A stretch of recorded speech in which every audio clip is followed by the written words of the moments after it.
slökka á símum. Allavega að setja það á.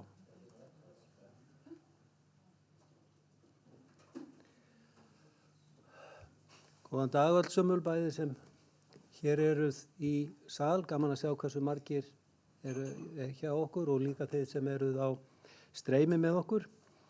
Í dag ætlum við að kynna fiskveiðiráðgjöf Hafrannsóknastofnunar fyrir komandi fiskveiðiár og svo ég segi, þetta er opið streymi þannig að allri þjóðinni boðið til þess að fylgjast með. Veiðiráðgjöf og vinna tengd veiðiráðgjöf er eitt af mikilvægustu verkefnum Hafrannsóknastofnunar. Það er að segja að veita stjórnvöldum ráð varðandi nýtingu auðlinda í sjó og ferskvatni líka á grundvelli sjálfbærni og nýtingarstefnu stjórnvalda. Veiðiráðgjöfin byggir auðvitað á alþjóðasamningum þannig að við erum að fara eftir þeim leikreglum sem að búið er að samþykkja og stjórnvöld hafa tekið upp.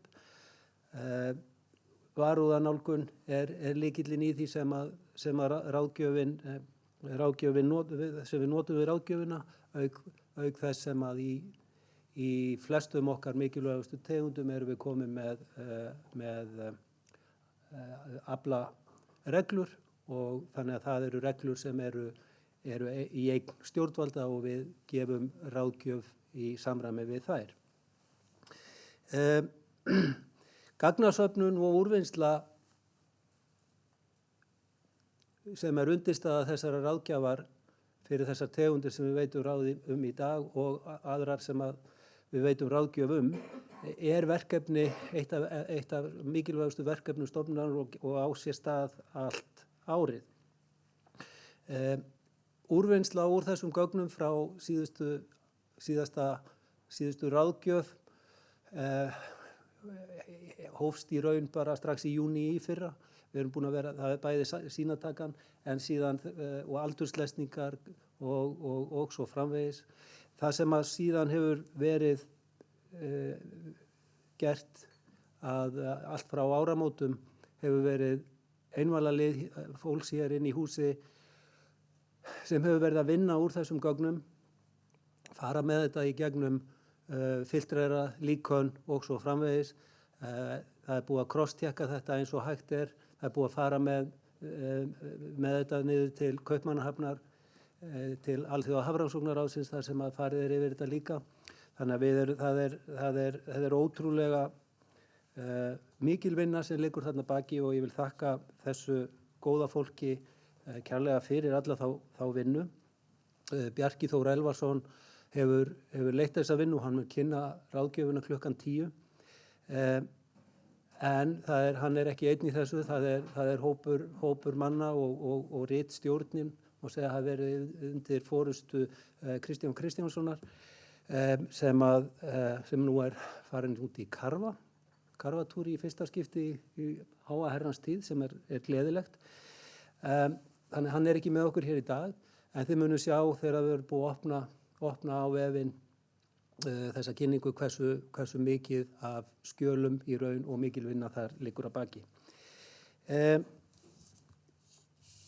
Það er þannig að á baki ráðgjafarinnar er eins og ég sagði mikil vinna og í gegnum tíðina höfum við verið með kynningu á ráðgjöf og í raun ekki gefið fólki kost í tengslum við það og átta sig á því hvað liggur þarna baki.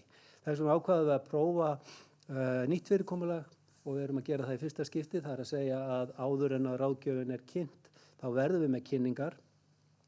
Og í dag ætlum við að byrja á Jónasi Jónasinni sem verður með erindi um ferli ráðgjafar og gagnasöfnun. Síðan í tilefni þess að í ár eru 40 ári liðin frá því við hófum togararallið okkar í mars, eða marsrallið. Þá fáum við kynningu á því frá Ingibjörgu Jónsdóttur og endurskoðun á aflareglu í síld sem er nýlokið. Guðmundur Óskarsson verður með kynningu á því. Þannig að við erum búin að ná ykkur hingað inn til þess að segja okkur frá mikilvægri vinnu sem við erum að vinna áður en við kynnum ráðgjöfina. Hún verður síðan kynnt klukkan 10 og í kjölfarið af því munum við opna fyrir umræður og líkt og við höfum sagt, við munum síðan vera til staðar fyrir þá sem það vilja í næstu viku til þess að fara nákvæmar ofan í saumana á þeirri ráðgjöf. En ég ætla ekki að hafa þetta lengra og ég ætla að bjóða Jónasi Páli að segja okkur svolítið ferli ráðgjafar og gagnasöfnun. Gjör svo vel, Jónas. Takk fyrir, Þorsteinn. Þorsteinn kom kannski örlítið inn á þetta svona í stuttu máli, en það hlutverk stofnunarinnar samkvæmt lögum að veita stjórnvöldum og hagsmunaaðilum ráðgjöf og þjónustu varðandi sjálfbæra nýtingu á lifandi auðlindum í sjó og ferskvatni. Og það þá gert á grundvelli sjálfbæran viðmið og nýtingarstefnu stjórnvalda. En ráðgjöfin sjálf byggð á vistkerfisnálgun innan varúðarnálgunar við stjórn fiskveiða en til að geta veitt þessa ráðgjöf þá aðalega hámarksafrakstur og jafnframt að tryggja að stofna sig innan varamarkar, þá þurfa að liggja fyrir mjög áreiðanleg gögn og vitneskju helstu þætti að skipta máli. Og það eru bæði að tala aldursgreiningar, vöxt, kyn, þroska og ýmislegt annað. En ef að gögn og þekking og stofni eru takmörkuð, þá getur stofnun ekki veitt ráðgjöf hámarksafrakstur og getur þá beitt einfaldari ráðgjafarreglum sem samt sem áður þá byggja og taka tillit til varúðarnálgunar. Og Alþjóða Hafrannsóknaráðið það fjallar stofnmat og ráðgjöf fyrir helstu nýtistofna við Ísland. Þannig að við erum að taka ráðgjöfina og fjöllum þær á vegum, innan vegum Alþjóða Hafrannsóknaráðsins. En það er ýmiss konar önnur ráðgjöf umsagnir sem enda á borði stofnunarinnar og þetta manni svona finnst svolítið tilfinningin að þetta er alltaf að aukast milli ára að stofnuninni biður álita á ýmsum þáttum og mjög mikið að því er líka tengt ferskvatninu, verður það gegnum tíðina, en svo er líka mjög margt sem tengir sjó og umhverfi sjávar. Og sumt af því er tengt fiskveiðiráðgjöfinni beint og getur endað þó síðar sem hluti af ráðgjöf. Þannig að það er svona að geta komið líka þar punktar inn og athugasemdir og erindi og fyrirspurnir sem við tökum upp og ræðum og förum þá yfir. En það er mjög gott yfirleitt að finna í inngangi að ráðgjöf sem er hluti af ráðgjafarskjölunum og ég fylgi dálítið því eftir svona allavega í fyrriparta þessa fyrirlestrar hvað ég er að segja hér. En kannski eitt líka, við erum að fjalla bæði deilistofna og stofna sem eru þá aðalega að finna innan landhelginnar. En deilistofnarnir það fjallaði þá innan vísindanefnda ICES og þar eru með kolmunna, makríl, norsk-íslensku síldina, loðnuna, grálu og gullkarfa sem þá kynntur og eftir á sama tíma hér og raunverulega á heimasíðu ICES. Og sú ráðgjöf þar leggjum við til gögn og leiðangra og er þá ekki sjálfstæð raunverulega frá okkur. Og svo erum við stofnir sem eru fjalla í vísindunum ICES að Norðvesturnemndin, þá erum við fjalla þorsk, ýsu, ufsa, skarkóla, djúpkarfa og sumargotssíldina. Svo í djúpsjávarnefndin þá tökum við keilu, blálöngu, löngu steinbít og gulllax. En það er svona kannski helst hryggleysingjandi sem við höfum ekki verið að keyra í gegnum eða keyra stofnmati og umfjöllunum gegnum ICES og það eru kannski einhverju leyti sagnfræðilegar ástæður fyrir því en líka bara að þessar vinnunefndir hafa lítt fjallað hryggleysingja og margir þeirra stofnar eru mjög smáir og staðbundir og það en kannski aðeins hvernig stofnmat er notað við ráðgjöf og þau náttúrulega eru misflókin og við höfum skipt þessu kannski gróft í 3 flokka þegar kemur á stofnmati. Það er þá stofnar þar sem tölfræðileg líkön eru notuð til að meta stofnstærð og þeir eru þá flokkaðir sem kategóri 1 stofnar innan ICES. En svo erum við stofna þar sem við erum að nota vísitölur og þá kemur ralli rosalega sterkt inn fyrir okkur og þá notum við vísitölur og aðrar upplýsingar og líffræðitegundirnar sem eru þá taldar gefa mynd af breytingu á stofnstærð og þeir eru þá flokkaðir sem kategóri 3 stofnar. En svo erum við stofna þar sem upplýsingar eru oft bara mjög takmarkaðar og þá byggir ráðgjöfin á varúðarnálgun og þá hefur kannski oft bara aflaupplýsingar og þetta eru þá stofnar sem eru flokkaðir sem kategóri 5 og þetta er kannski líka sem við lendum oft í þegar nýjar nytjategundir koma til sögunar. Það er kannski ekkert margar nýjar nytjategundir en við getum til dæmis talið kannski svona nýjasta sem er komin í aflamark sem er sæbjúgun og þá byrjum við auðvitað, höfum við takmark upplýsingar en svo með tíð og tíma þá aukast þær. Já, eins og ég sagði, við gefum út aflamark fyrir stofna í flokki 1 og 2 en svo það kannski ræst aðalega sögu, veiða og mati ástandi hvort við ráðleggjum aflamark fyrir stofna í flokki 3. Steini Þorsteinn minntist áðan á aflareglur og við vorum ofta að tala aflareglur og ráðgjafarreglur en aflareglur eru settar á stjórnvöldum og eru eign þeirra, meðan ráðgjafarreglurnar eru reglur sem eru settar hér innanhús en markmið og eiginlega markmið beggja allar markmið ráðgjafarreglurnar að það er þá varúðarnálgun og við stefnum að hámarksafrekstri til lengra tíma litið. En aflareglurnar byggja þá að markmið stjórnvalda nýtingu, það er auka fyrirsjáleika, það er oft minni freistnivandi og oft bætt aðgengi að auðlind. Og þær eru oft frábrugðnar varðandi, kannski hefðbundnar ráðgjafarreglum, til dæmis varðandi það er oft sveiflujöfnun, við erum ofta að tala veiðihlutfall í stað veiðidánatölu til að einfalda fyrir fólki og einnig gæti markmiði verið hagkvæma sókn í staðinn fyrir til dæmis hámarksafrakstur. Og þá er þróun og markmiðasetning unnin í samvinnu og samráði við hagsmunaaðila.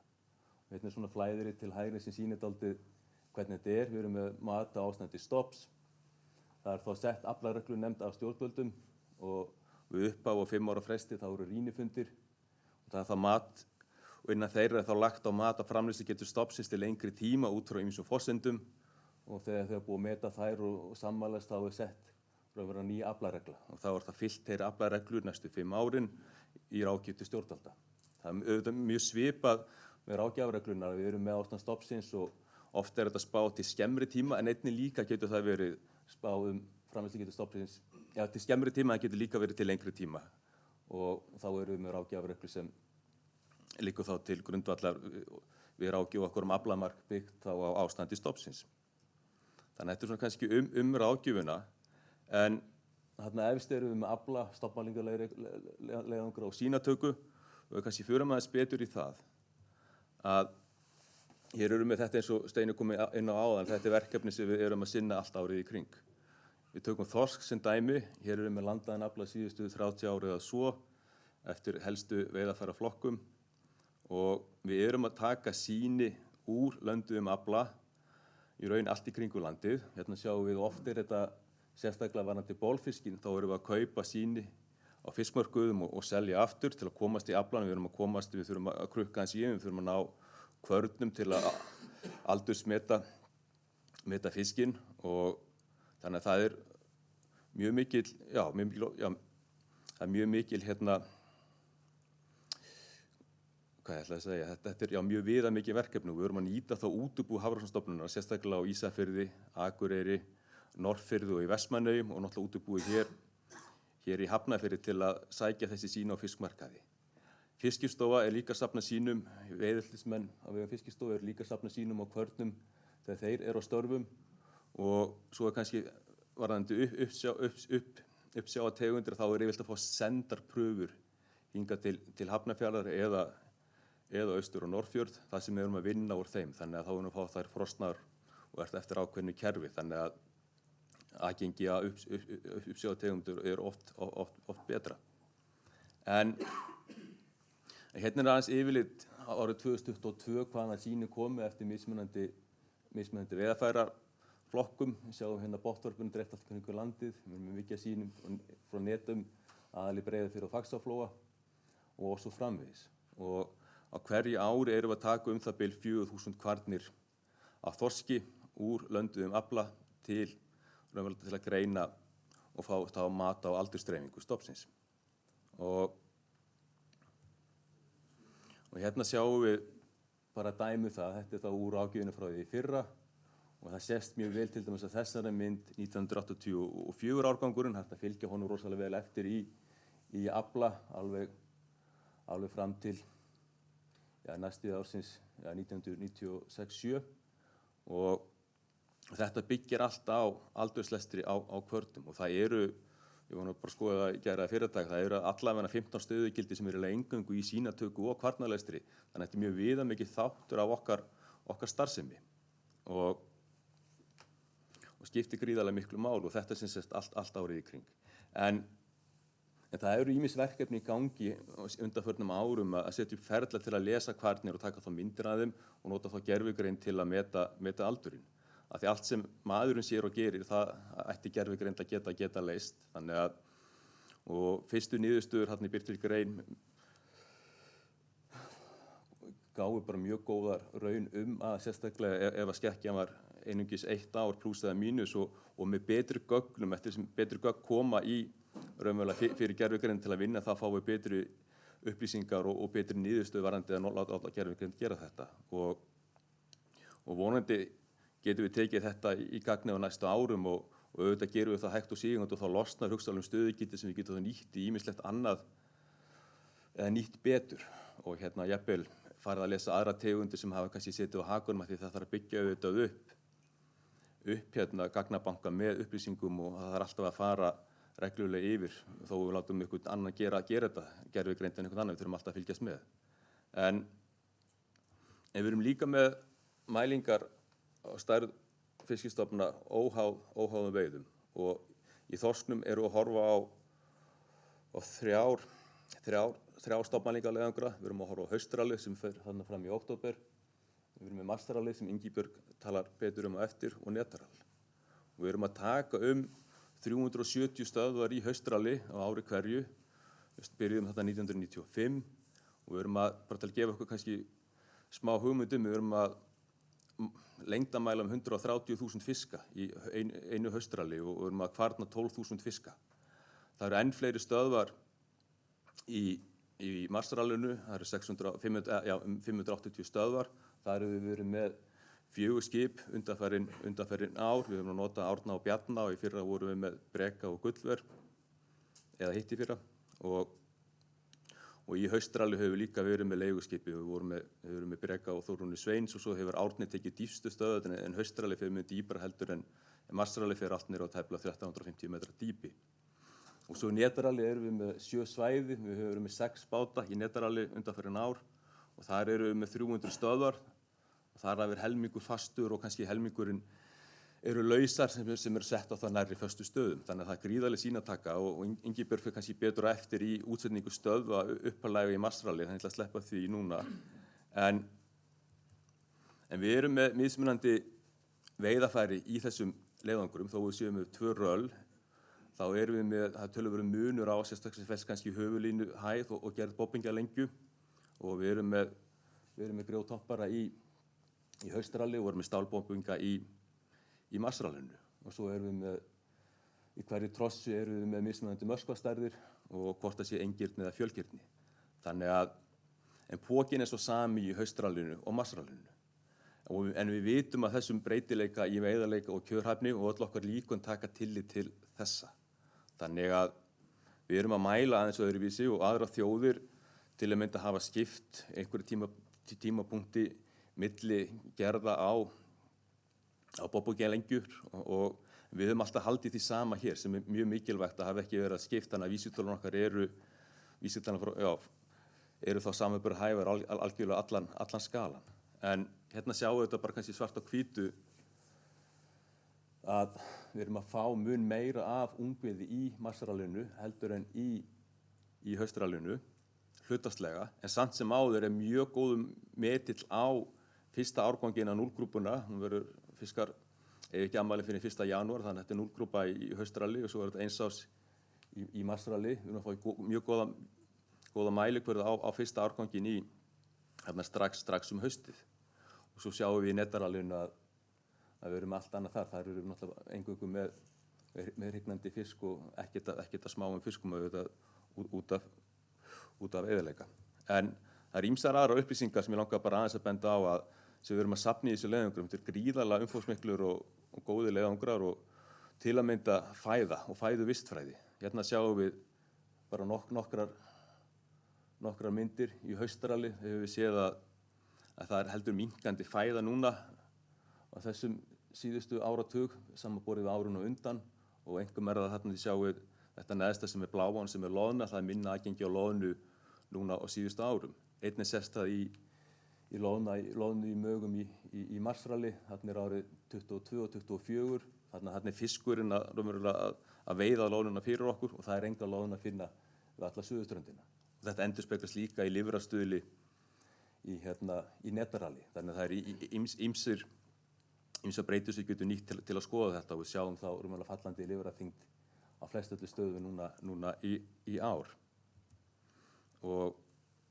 En það er ekki bara að við erum að taka fæði sín úr þessu leiðangrum, þá erum að gera það líka raunverulega úr öllum okkar leiðangrum og einnig sýnataka úr flota, bæði frá netabátum og einnig togurum í gegnum árið.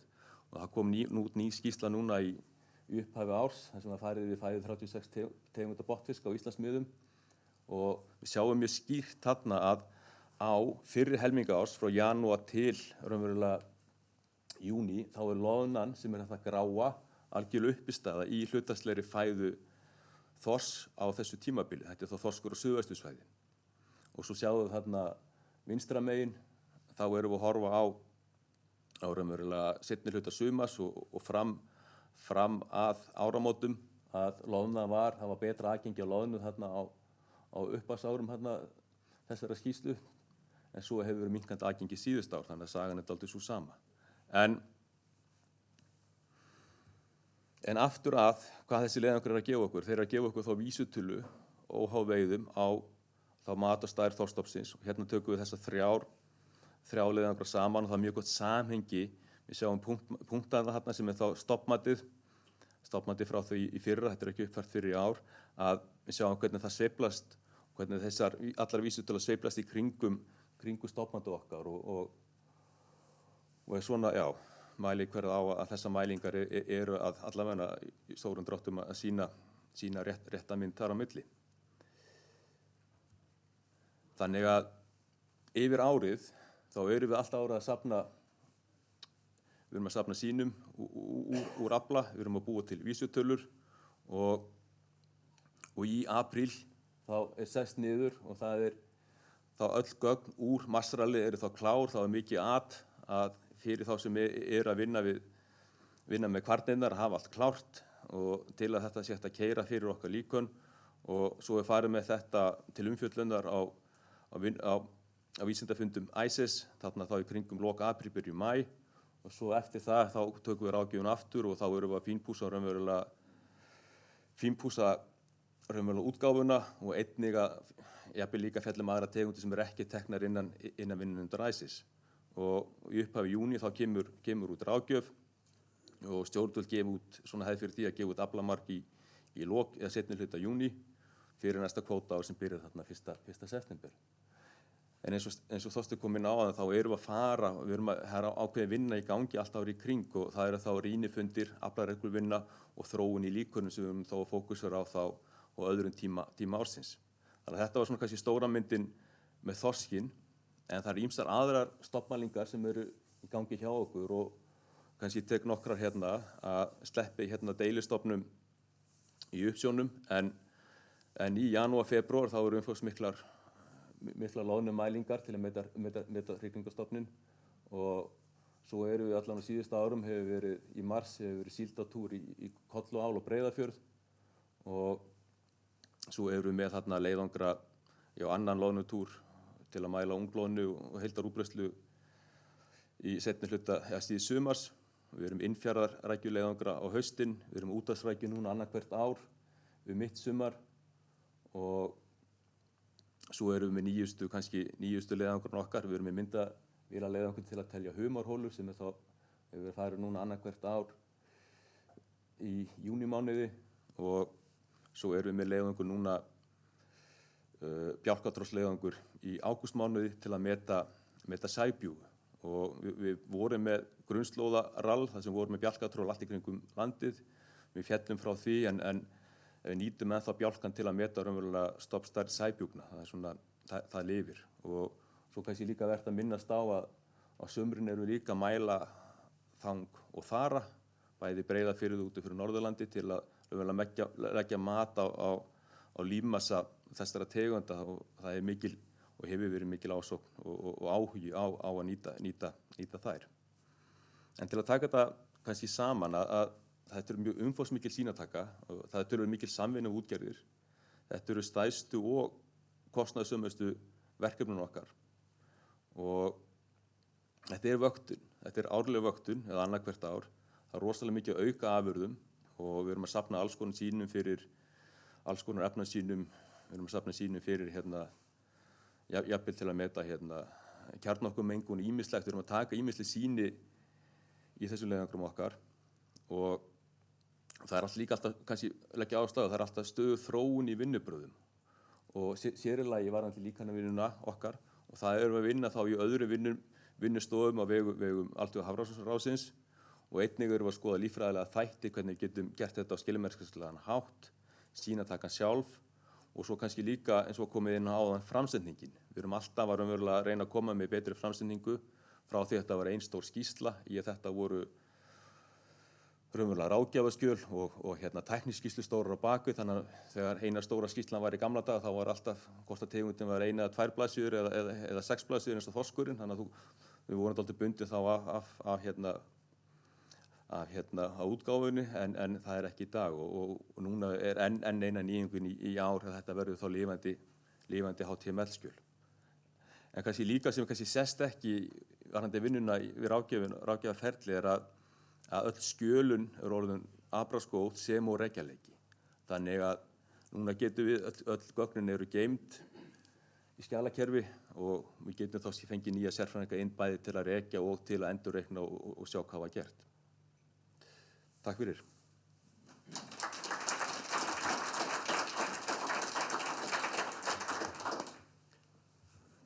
Takk fyrir þetta, Jónas. Við ætlum ekki að hafa spurningar þetta. Við hefðum getað verið með enn eitt erindið um vöktun á öðrum þáttum, eins og umhverfisþáttum og þannig að þetta sem Jónas sýndi ykkur sýnir gríðarlegt umfang þegar kemur að nytjastofnum, en við erum á mörgum öðrum sviðum með mikla vinnu líka sem væri fróðlegt fyrir ykkur að sjá að því þetta hangir allt saman. Við erum að fjalla um vistkerfi hafs og vatna. En í tilefni 40 ára afmælis Togararalls ætlar Ingibjörg Jónsdóttir að gefa okkur alla söguna á korteri. Gjörðu svo vel, Inga mín. Takk. Já, góðan daginn. Ég ætla sem sagt að segja ykkur frá þessu verkefni, stofnmæling botnfiska á Íslandsmiðum, sem flestir kannast kannski við undir nafninu Togararall, Vorall eða Marsrall og hér innan hús gengur þetta undir skammstöfunni SMB. Ég ætla aðeins að fara yfir hvað stofnmæling. Ég ætla að fara aðeins yfir upphafið af verkefninu og framkvæmdina og svo hvernig við nýtum gögnin. Það svolítið skörun á því sem ég segi ykkur við það sem Jónas búinn að segja ykkur, en ég ætla að reyna að endurtaka ekki ómikið.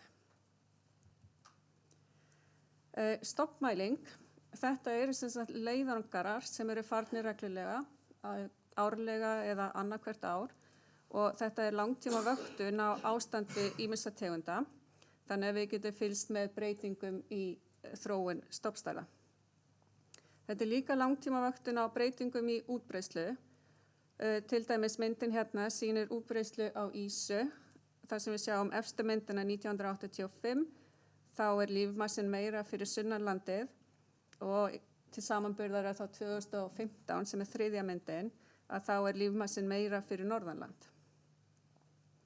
Stofnmælingar þær gefa okkur líka mikilvægar upplýsingar nýliðun, en við erum að nota smærri möskvastærð en almennt notað í flotanum, þannig að við erum að ná betur til minni einstaklinga, þannig að við getum séð hvað að koma inn í veiðistofninn. Og það mjög mikilvægt að þessi framkvæmd hún sé eins frá ári til árs, þannig að við getum borið saman niðurstöðurnar á milli ára. Ef að það gerð eitthvað stór breyting á leiðangrunum og við sjáum eitthvað breytingar í vísitölu, þá erfitt að meta hvort að þetta raunveruleg breyting eða breytingin varð vegna þess að við gerðum þessar breytingar í leiðangrunum. Og stofnmælingarnar, þær eru hannaðar með tilliti til ákveðinna tegunda og eins og Jónas nefndi þá fer Hafrannsóknastofnun í marga leiðangra á hverju ári, marsrall og haustrall, netarall, sjávarhryggleysingi eins og rækjuhumar og uppsjávarfiskana. Og hver stofnmæling þá hönnuð með tilliti til þess hvert markmiðið er. Og efri myndin sýnir þá haustralið. Þetta eru botnfiskar með áherslu á grálúð og karfa. Þetta er leiðangur allt í kringum landið, niður á 1500 metra dýpi. Og neðri myndin sýnir þá netaralið, þar sem markmiðið er að skoða hrygningarstofn þorsks og þá er einblínt á hrygningarsvæðin. Þetta er söfnun á gögnum sem er algjörlega óháð fiskveiðum og þær eru að gefa okkur aðra sýn á útbreiðslu tegunda heldur en afladagbækur, en sjómenn hafa kannski minna áhuga á svæðum þar sem fiskur er dreifðari, meðan að það er mikilvægt fyrir okkur að ná utan útbreiðsluna og núllstöðvarnar eru jafn áhugaverðar og það sem er mikið af fiski. En helsta markmið með þessi verkefni frá upphafi hefur verið að meta stærð botnlægra fiskistofna, einkum þorsks, með aukinni nákvæmni og treysta þar með vísindalegan grundvöll fiskveiðistjórnunar. Og undirbúningurinn fyrir þetta verkefni hófst árið 1984 og það var strax ljóst að þetta yrði mjög umfangsmikið verkefni. Það var unnið í nánu samstarfi við aðila í sjávarútveginum, sérstaklega við skipstjórnarmenn og það var farið yfir upplýsingar eins og fiskgengd, rannsókn á togin, staðsetningun á þeim og veiðarfærin. Það var ákveðið að hafa hennar leiðangur í mars vegna þess að hrygningarstofninn var talin aðgengilegri á þessum tíma og að þorskurinn hann er botnlægari. Rannsóknarsvæðið, það er sem sagt allt landgrunnið í kringum Ísland niður á 500 metra. Það eru tæplega 600 stöðvar í þessu leiðangri og þær eru þéttastar þar sem mest var þorsk. Svæðinu er sem sagt skipt í norður og suður hluta og gert var ráð fyrir að 25–30% af þorskstofninum væru á suðursvæðinu og þess vegna eru færri stöðvar á því svæði. En svo var líka frekari svæði, undirsvæði skilgreind og stöðvunum skipt samkvæmt hlutfalli við stærð og metin þéttleika. Og við sjáum eins og á Vestfjarðamiðum, þar var þéttleikinn meiri og þar er líka þéttleiki stöðvana meiri. Skipstjórar settu niður helming af þessu stöðum sem eru rauðu togin á myndinni og hinum var svo tilviljunarkennt raðað en skipstjórar réðu þá stefnu á þeim togum. Seinna þá hefur verið bætt við stöðum til að fylla upp í göt sem voru talin vera og það eru stöðvar sem eru gular og svartar á kortinu. Til að byrja með þá voru 5 togarar sem tóku þátt í þessu verkefni en núna á síðustu árum þá eru 4 skip sem taka þessar stöðvar. Það eru 2 togarar og svo rannsóknarskipin okkar 2. Á hverju ári þá skrifum við handbók, hvað skal gera og eins og sjá má að efnisyfirlitinu þá er nákvæmlega farið í allt sem er gert. Bæði varðandi aflann, það er skráð niður hvað skal gera og einnig stöðina, en við erum með náttúrulega upplýsingar stöðina, umhverfið og veiðarfærin. Og þetta er eins og sjá má gríðarlega mikil gagnasöfnum. Fyrir hvern leiðangur þá höldum við fund með áhöfnum og rannsóknarfólki þar sem við förum yfir þessa helstu atriðin í handbókinni til að tryggja það að vinnubrögðin séu samræmd á öllum skipum.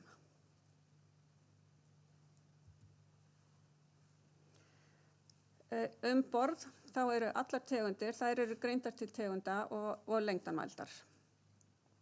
Við erum einnig að vigta mikið af tegundum. Við erum með 19 tegundir sem við vigtum slægða eða óslægða þyngd og við kynþroskagreinum allar þessar tegundir. Fyrir ástandi eins og Jónas sýndi fyrir lifrastuðla þá eru að vigta lifur hjá 10 tegundum og hérna eru það þá helst flatfiskategundirna sem detta út og við erum einnig að vigta kynnkirtla hjá 8 tegundum. Við fæðugreinum þorsk, ýsu og ufsa á öllum stöðum og svo erum við að taka kvarnir úr 18 tegundum. Og kvarnirnar eru í rauninni það eina sem við komum með í land, allt annað eru við að skrá borð í skipunum. Þetta er náttúrulega mjög mikið af gögnum sem eru að koma og það er alveg eðlilegt að það komi einhverjar villur þegar við erum að slá inn, þar sem þetta er allt slegið inn borð og við fylgjumst með þessu og reynum að fjarlægja allar villur. Það fer töluvert vinna í það að fara í gegnum öll gögnin strax borð til að leiðrétta það sem við sjáum að er ekki rétt. Gögnin eru náttúrulega nýtt í stofnmat og það var tilgangurinn með verkefninu. En hins vegar hefur það komið í ljós betur og betur á seinni árum hvað þessi gögn eru opaslega mikilvæg þegar það kemur að því að rannsaka fæðuvistfræði eða vistkerfið almennt í kringum Ísland. Við tökum þátt í Evrópuverkefnum, alþjóðlegu verkefnum og samstarfið við aðrar innlendar stofnanir og það er fjöldi nema sem fær aðgang að þessum gögnum og er að gera sín nemendaverkefni í háskólum. Bara sem dæmi nýlega rannsóknir sem við höfum birt úr þessum gögnum sem eru kannski ekki stofnmat. Efri myndin, hún er að sýna fylgnina á milli nýliðunar og aldursdreifingar í þorskstofni. En þetta er spurning sem hefur komið upp mjög oft, af hverju við erum ekki að fá nýliðunana upp, af því að það er talið að því fleiri stærri og eldri hrygnur í stofninu sem við höfum, því betri nýliðun ættum við að fá. Og rauða línan, hún sýnir sem sagt fylgnina á milli þessara tveggja þátta og ef hún er fyrir ofan efri brotalínuna þá erum við með jákvæða fylgni en ef hún fer fyrir neðan neðri brotalínuna þá erum við með neikvæða fylgni. Og við sjáum að allt til aldamóta þá var jákvæð fylgni á milli þessara tveggja þátta. En hins vegar þá gerist eitthvað eftir aldamótin og þessi fylgni hún fer að verða neikvæð. En á sama tíma þá sjáum við bláu línuna sem er fylgnin á milli þá nýliðunar og hitastigs að það er lína sem breytir þá líka stefnu. Þannig að þessir þrír þættir, hitastig, nýliðun og aldursdreifing í stofni er einhvern veginn að spila saman og því miður er ég ekki með svarið við nákvæmlega hvað er í gangi. Neðri myndin, hún sýnir svo útbreiðslu á ísrækju og þetta er þá ísrækja sem er í mögum á fiskum. En ísrækjuna fáum við ekki í trollið, þannig að ef við værum ekki að skoða magainnihaldið þá gætum við ekki sýnt mynd eins og þessa. Ísrækjan, hún er mjög mikilvæg fæða, hún er mjög fiturík og góð og þetta er kaldsjávartegund sem er þá helst að finna einmitt eins og sést á myndinni fyrir norðanlandið og á myndinni til hliðar þá sést að mestur þéttleiki er við 0 gráður, cirka 400 metra. Þannig að þetta eru svona 2 hliðarafurðir af því hvernig við getum nýtt gögnin til frekari rannsókna. En eins og Steini sagði, þetta er í 40. sinn sem við fórum í þennan leiðangur og af því tilefni þá útbjögum við svona SMB-bóli, tókum hópmyndir af öllum áhöfnum og leiðangursfólki og eins og sjáum á þá er þetta mikill fjöldi af fólki sem er að taka þátt í þessu verkefni og þetta eru nú ekki allir vegna þess að það eru fleiri sem ekki eru á myndunum og mér langar eiginlega bara að enda þetta erindi á því að þakka kærlega fyrir samstarfið og góða vinnu. Takk fyrir.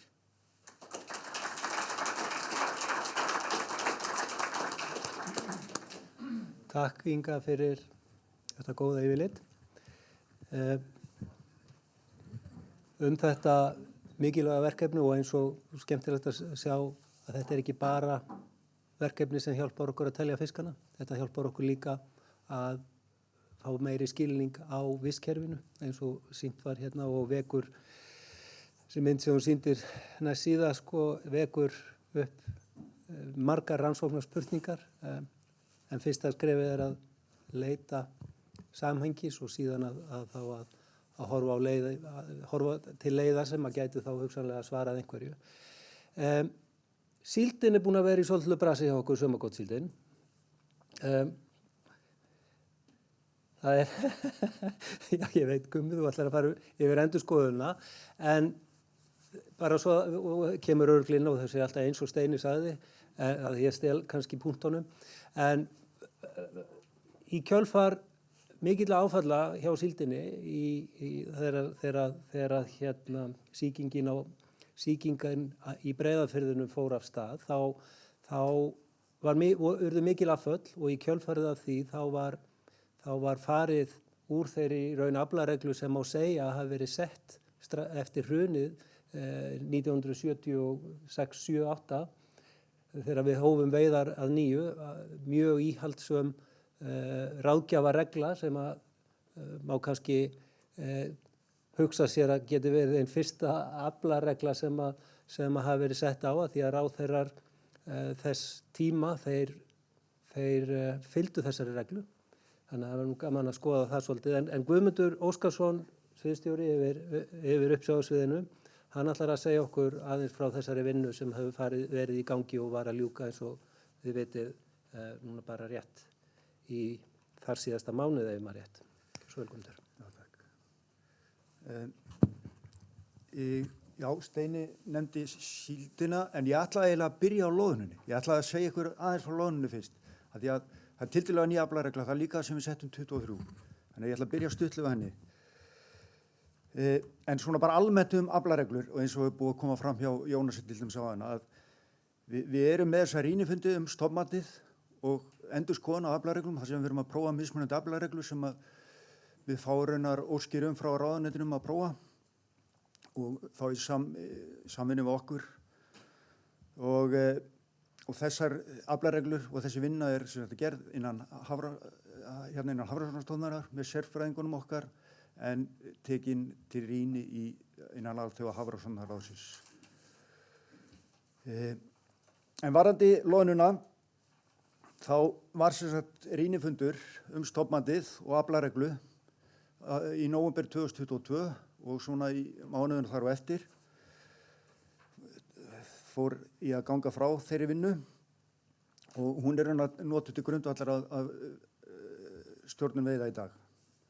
Og það sem var gert þarna var meðal annars niðurstöður stærri hrygningarstofns fyrir ára voru endurmetnir með að taka tillit til þess að afráðanslíkans sem að við höfðum ekki á þeim tíma og endurskoðum bergmálsmælingarnar líka, við endurskoðum þær. Það var ýmislegt sem var gert þar og svo var eins gerðist nokkur samanburður á haust- og vetramælingunum, hvað þeir voru að gefa til að meta svona kosti og galla og já, eðli þeirra. En bara fara stuttlega yfir það sem að því var breytt þarna, eins og ég sagði þetta hefur verið kynnt hérna áður en mér langar bara að gefa tilefni að fara yfir þetta aftur. Stuttlega, það er helsta, það er þessar breytingar á viðmiðunarmörkum aflaregluna, það er punktur BLM sem skiptir verulegu máli. Og sá punktur frá aflareglum frá 2015, hann miðaðist eins og hér segir við þessa 3 árganga. Ég aðeins hérna ætla að hann miðaðist þessa 3 árganga hér. Þessar stórir árgangar sem voru gefnir af tiltölulega litlu hrygningarstofn og það er oft viðmiðið við þennan B-punkt. Þess að lítill árgangur sem gefur á þessi góða nýliðun. Og í fyrra mati þá var meðalstærð hrygningarstofnsins sem gaf þessa nýliða, það var 150.000 tonn, en við endurskoðun á þessum stofnstærðinni, þá er það komin niður í 114.000 tonn. Þannig að það verður lækkun hérna á BLM 36.000 tonn og á mannamáli þýðir það raunar að öllu jöfnu þá er aflareglan, sama aflaregla að gefa 36.000 tonnum meira að jafnaði í kvóta.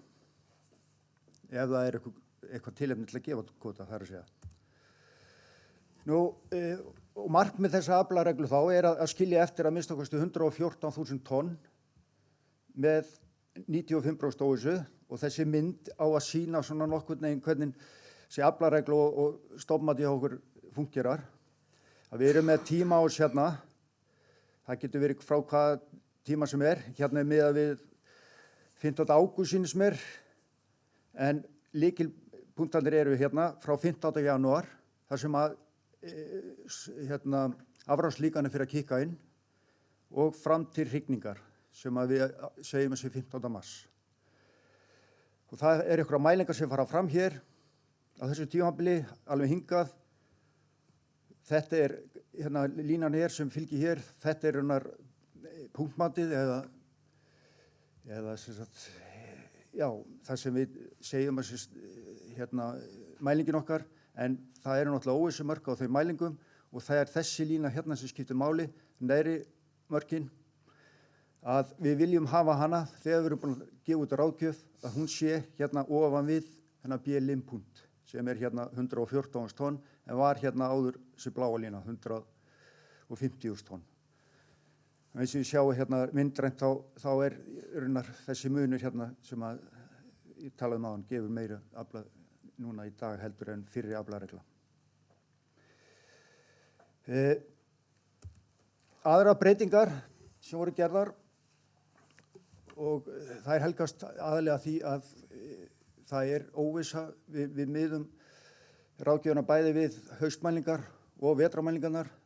Við teljum að það hérna, óvissa varðandi haustmælingarnar sem við þurfum að taka til betur og það endurspeglast í þessum breytingum sem við gerum hér. Upphafsaflamarkið raunar óbreytt sem að gefur á fyrirheitum það sem koma skal 1,5 ári seinna og byggir á haustmælingum á fjölda unglóðnu. En svo þetta milli aflamark sem við gefum nú öllu jöfnu í október og í stað þess að gefa út milli aflamarkið sem bara hérna út frá reiknuðu aflamarki, þá það raunar bara 2/3 af því sem við reiknum út núna. Það sita smá fyrirvara á þá mælingu með þessum hætti. Og eins að þá að loka aflamarkið að þessi haustmæling að hún geti aðeins vegið 1/3 af lokamælingunni. Taka minni tillit til hennar. En eins og ég segi þetta neðan, því miður reyndi ekki á þetta á síðustu vertíð af því að mælingarnar voru allar það lágar að þrátt fyrir enga veiði þá voru við komin hérna með þessi mörk hérna niður fyrir rauðu línuna. Þetta það sem ég vildi segja loðna. En síldin, sumargotssíldin, eins og Steini var að tala áðan, það var komið tími á að rýna stofnmatið á henni. Það fór síðast fram árið 2011 og aflareglan var sett 2017 og það var líka komið tími til að endurskoða hann og prófa upp á nýtt. Og það var sem að við vorum með núna fund og rýnifund stofnmatið og prófun á 3 aflareglum núna í mars 2024 undir hatti ICES. Fenguð þá sérfræðinga frá ICES til að rýna í vinnun okkar og leggja til hluti. Og stjórnvöld hafa valið eina af þessu 3 aflareglum sem var prófuð og ráðgjöfin í ár byggir á þeim, á henni segi. En ég ætla að fara bara í svona helstu niðurstöðunar af varðandi breytingar og stofnmatinu og svo hérna aflareglunum sjálfa. Ichthyophonus sýkingadauði var endurmetinn núna hjá okkur og við gerðum ráð fyrir að 30% af sýktri síld dræpist hérna áður fyrr en núna erum við að meta hlutfallið sér lægra og tökum til þess í stofnmatinu hjá okkur. Það sé aðeins 90% núna. Það byggt á gögnunum sem við erum að safna og stofnmatslíkanir sem við keyrum til að meta þessa prósentölu. Við tókum upp nýtt stofnmatslíkan líka, svokallað SAM, og það notað víða og fyrir marga stofna. Og við vorum með gamalt líkan sem það gonnamerka nýjungar og breytingar sem var full ástæða til að stökka frá. Sem sagt, inntöksgögnin nokkurn veginn þau sömu og áður, það að segja aflavísitölur, eða afli, fjöldi í afla og vísitölur frá okkar megin bergmannsmælingum á stofninum, en til viðbótar bætum við vísitölu frá ungsíldamælingum.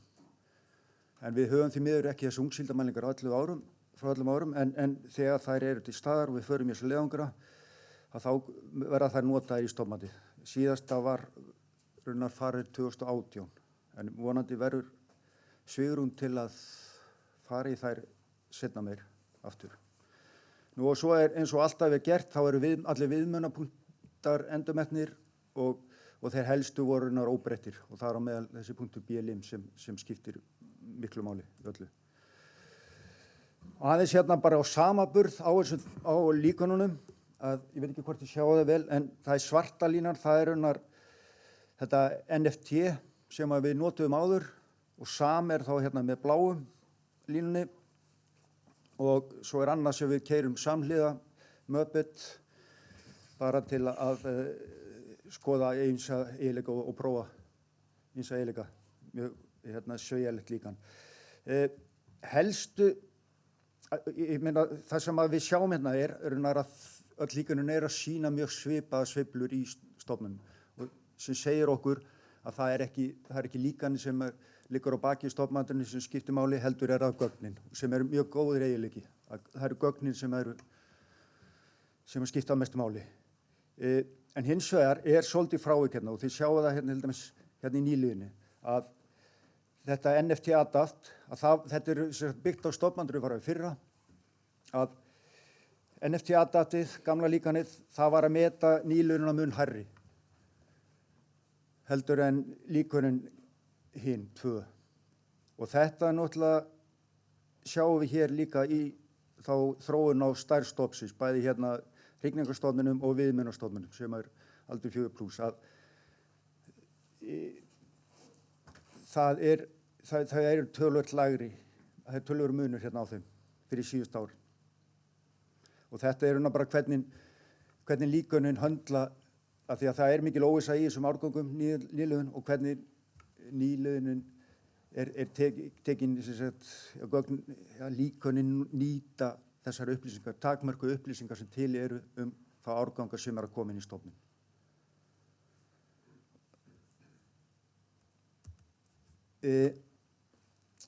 Varðandi aflareglurnar 3 sem voru prófaðar með hermurum, þá hérna langur texti en við skulum bara fókusera á þessa mynd, hún segir allt sem segja þarf, að þetta hérna lýsing á þessum aflareglum sem verður að vera að prófa. Við erum með hrygningarstofninn hérna, X-ásnum og veiði hlutvall af viðmiðunarstofni hérna á Y-ásnum. Og það eru þrjár reglur sem við prófum og ef við fókusera til dæmis hérna á reglu 3, þá hún að segja að það eigi að veiða hérna, ef að stofnin hérna yfir þessu viðmiðunarmörkum upp á 273.000 tonn sem runnar viðmiðunarpunktur BPA, svo kallaður, fyrir stofnin. Ef hann yfir því marki, að þá erum við að veiða með veiðihlutunum 0,19% af viðmiðunarstofni. Ef hann fer niður fyrir þennan punkt, að þá þurfum við að draga úr veiðihlutallinu línulega, eins og rauða lína sýnir. Og að samaskapi þá regla 1 og 2 sem við voru prófum líka, að þær eru bara með sama sniði, þær eru með lægra veiðihlutall, 0,17 og 0,15, en með þessi aðgerðamörk lægri líka. Því að öllu jöfnu ef eftir sem veiðihlutall hærra, þá þarf hærri aðgerðamörk. Og þetta bara svona lýsing á þessum aflareglum sem voru prófaðar. Og ég geti sagt ykkur að regla 3 var hérna tekin upp á stjórnvöldum, en kem inn á því á eftir.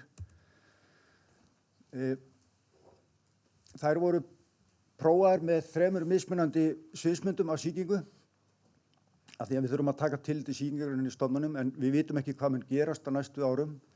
En þetta byggt á hermunum, við erum að herma stofnin næstu 50 árin til að sjá breytileikann í öllu þessu hlutum og hvernig stofnin mun bregðast við mismunandi veiðiálag og slíkt. Út af það gengur þessar aflaregluprófanir. Og fyrsta sem við prófum var raunar að það yrði engin frekari sýking í stofninum. Svo hérna 0,1. Það þýðir að á hverju ári 10% líkur og að það byrji 3 ára tímabil með sýkingardauða. Það þýðir raunar mannamálið að það í 30% tilvika sýking í stofninum. Og svo þarna 1,0 að það verði áframhaldandi sýkingardauði líkt á síðustu 15 ár. það muni bara halda áfram. Og aflareglum prófanir almennt, eins og almennt, þær fólust þá í að meta hvort þessar aflareglur staðist varúðarsmörk, það er að segja að líkurnar á að hrygningarstofn fari niður fyrir BLM séu minni en 5% fyrir öll þessi ár. Og eins að meta hvort þær séu samræmi við skilgreiningar ICES hámarks jafnstöðuafla, MSY approach. Og svo erum við að skoða kostur og gallar með hverju, varðandi til dæmis sveiflujöfnun og slíkt, eða ég ætla ekki að segja sveiflujöfnun, heldur sveiflur á milli ára í hlutfalli í afla. En bara svo að það sé skýrt tekið fram að við erum ekki með neina sveiflujöfnun. Við höfum ekki verið með sveiflujöfnun í aflareglu á síld eins og við erum til dæmis með í þorski og fleiri tegundum. Nú, hérna eru helstu niðurstöðunar sýndar hérna og við erum með hérna lengst til vinstri. Það er bara aflaregla 1, aflaregla 2 og 3 og svo er það mismunandi forsendur í sýkinguna. Það er hérna, efsta línan er að það verði engin sýking og miðlungs og sama sýking áfram.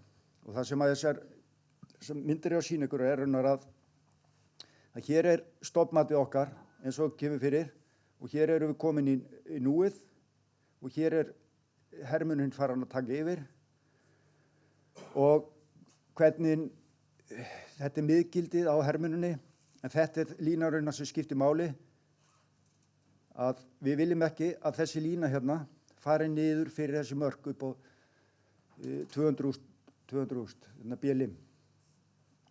Og við sjáum það að allar þessar aflareglur eru raunar að standast varúðarsjónarmið. Meira að segja hérna þessi aflaregla 3 sem er með hæsta veiðihlutfall og áframhaldandi sömu sýkingu að þessi lína er ekki að fara niður fyrir BLM í neinu tilviki. Það sem frábrugðið er að við gerðum sömu vinnuna 2015 en á þeim tímapunkti þá vorum við stödd hér, þá var stofnin á niðurleið. Stofnin er á uppleið núna með sterka árgang og koma inn og það sem gerist þá er að við mikla sýkingu hérna í byrjun tímabilsins að þá fórum við niður fyrir BLM. Sér þýddi það að það var bara þessi aflaregla sem að stóðst varúðarsjónarmið. En núna eru það allar að standast varúðarsjónarmið. Og aðra niðurstöður, þessar aflareglur 2 og 3, þær voru í samræmi við skilgreiningar ICES hámarks jafnstöðuafla til lengri tíma litið, en ekki aflaregla 1. Hún var raunar með of lágu veiðihlutfalli til að geta fallið undir þá skilgreiningu, eða MSY nálgun. Nú, eins og við er að búast, þá var hérna miðgildi fyrir árlegan afla hæst fyrir aflareglu 3, það er að segja svo aflaregla gefur hæst enda með hæsta veiðihlutfall en miðgildi yfir stærð hrygningarstofns var hins vegar hæst fyrir aflareglu 1 sem er með lægsta veiðihlutfall. Þú erum með öllu jöfnu stærsta hrygningarstofnin við þá reglu og minnsta þá við 3. En ekki, þetta er óverulegur munur á þessu samt sem áður, bara svo það sitt ekki fram. Svo skoðum við hérna breytileiki í afla líka milli ára og hann er einna mestur hérna með aflareglu 3 og það er út af því að aðgerðamörkin eru hærri. Við erum oftar að detta niður fyrir aðgerðamörkin og þurfum að draga úr veiðihlutfalli meðan að aflareglu 1 og 2 sem sagt með lægri veiðihlutfalli þær haga sér öðru sig og það er yfir meiri stöðuleiki afla í þeim, veiðarsamkvæmt þeim. En eins og ég sagði áðan, þá völdu stjórnvöld að höfðu samráði við hagsmunaaðila og við áttum náttúrulega samtal við matvælaráðuneyti líka, að þau völdu að velja aflareglu 3 með þessu veiðihlutfalli upp á 0,19 og aðgerðamörk 273.000 tonn og þetta er nokkurn veginn sama veiðihlutfall og við notuðum hérna áður en að aflareglan 2015 var tekin upp. Þá miðast hún við fiskveiðidauða upp á 0,22 en þetta er alveg sambærileg veiðihlutfall sem við erum að velja. Þannig að við erum að fara svolítið aftur til inn í hluti sem við þekkjum frá áður. Svona bara að lokum, eins og Steini kom inn á hann, þá átti ég hérna samtali í síðustu viku Gísla Gíslason, Norðfirðing, og hann var að velta þessu fyrir sig hvenær síldin var sett í aflamark. Og við fórum að skoða þetta aðeins betur og hérna fórum að grennslast fyrir hérna greina frá Jakob og fleira og við sáum að frá 1975 þá var farið að setja aflamark á síldina sem að miðaði við 20% stofnstærð. Og sem segir að náttúrulega næsta ár verða á liðin 50 ár frá því að síldin var allavega sett einhver aflareglu á síld fyrsta skipti. Og mögulega er þetta fyrsta aflamark sem er sett í heiminum, eða á Íslandi allavega. En við ætlum að skoða þetta betur og líka við ætlum að skoða þorskinn með tilíti. Við vorum að tala um það við Bjarki að það væri gaman að skoða hvenær þetta var gert allt og reyna að gera grein fyrir hvað síðan næsta ár. En bara takk fyrir.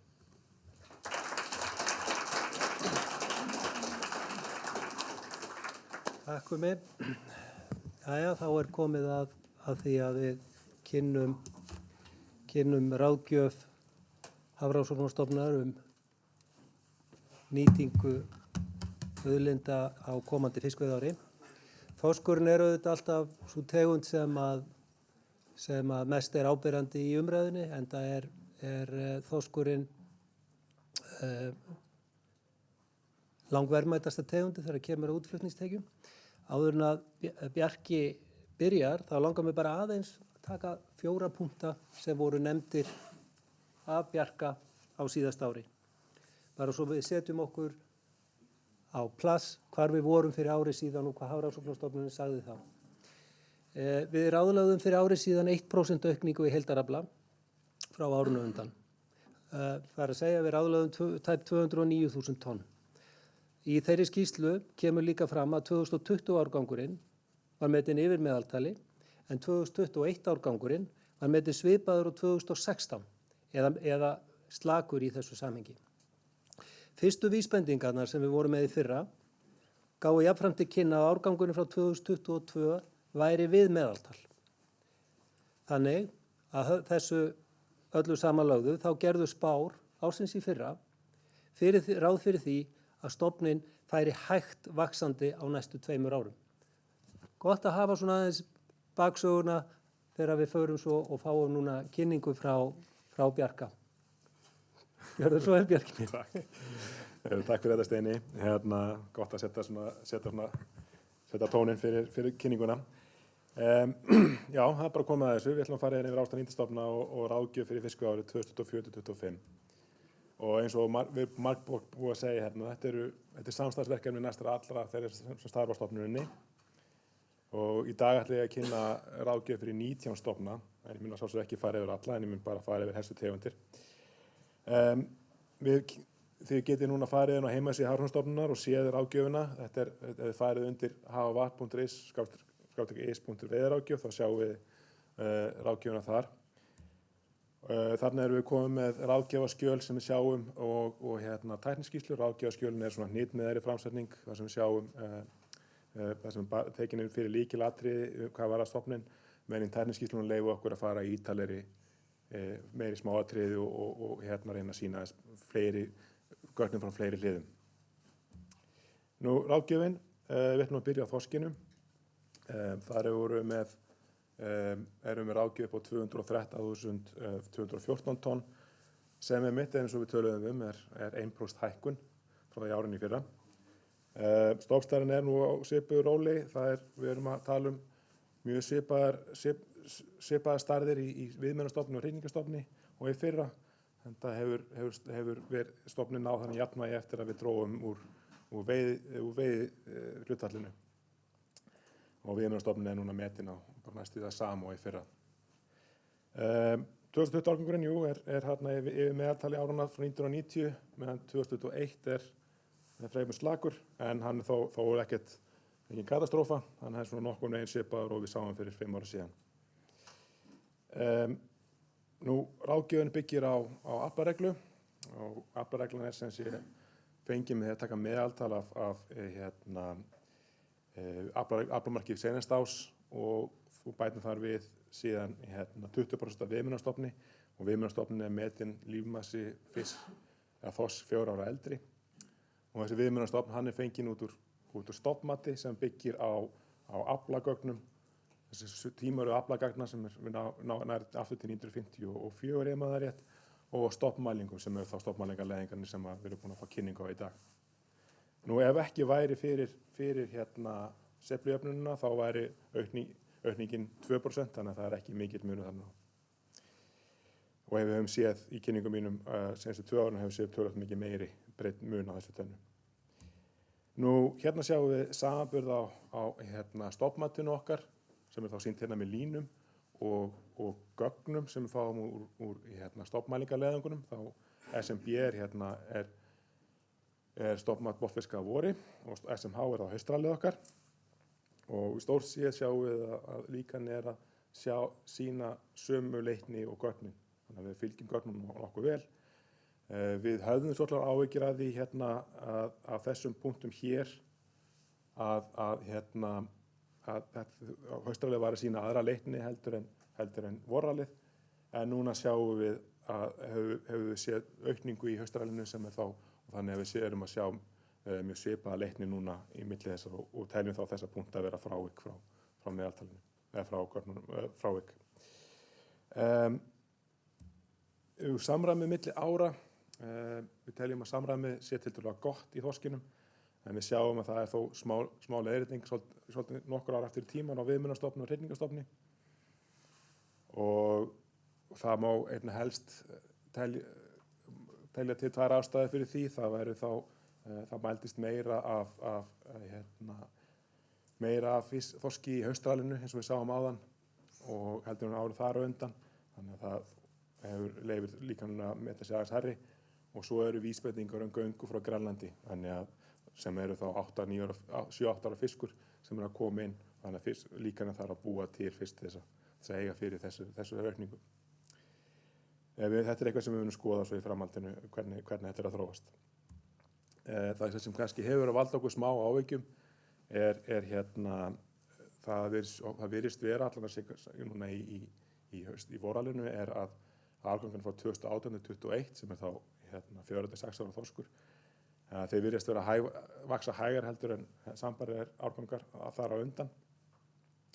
Og þau sjáum það myndin vinstra megin sýnir meðalþyngd eftir aldri og súlurnar tákna frávik frá meðalþyngdinni og við sjáum að í nýjustu mælingum þá er umtalsverð lækkun á meðalþyngdum 4-6 ára þorsks. Við teljum að þetta megi rekja stóran hluta til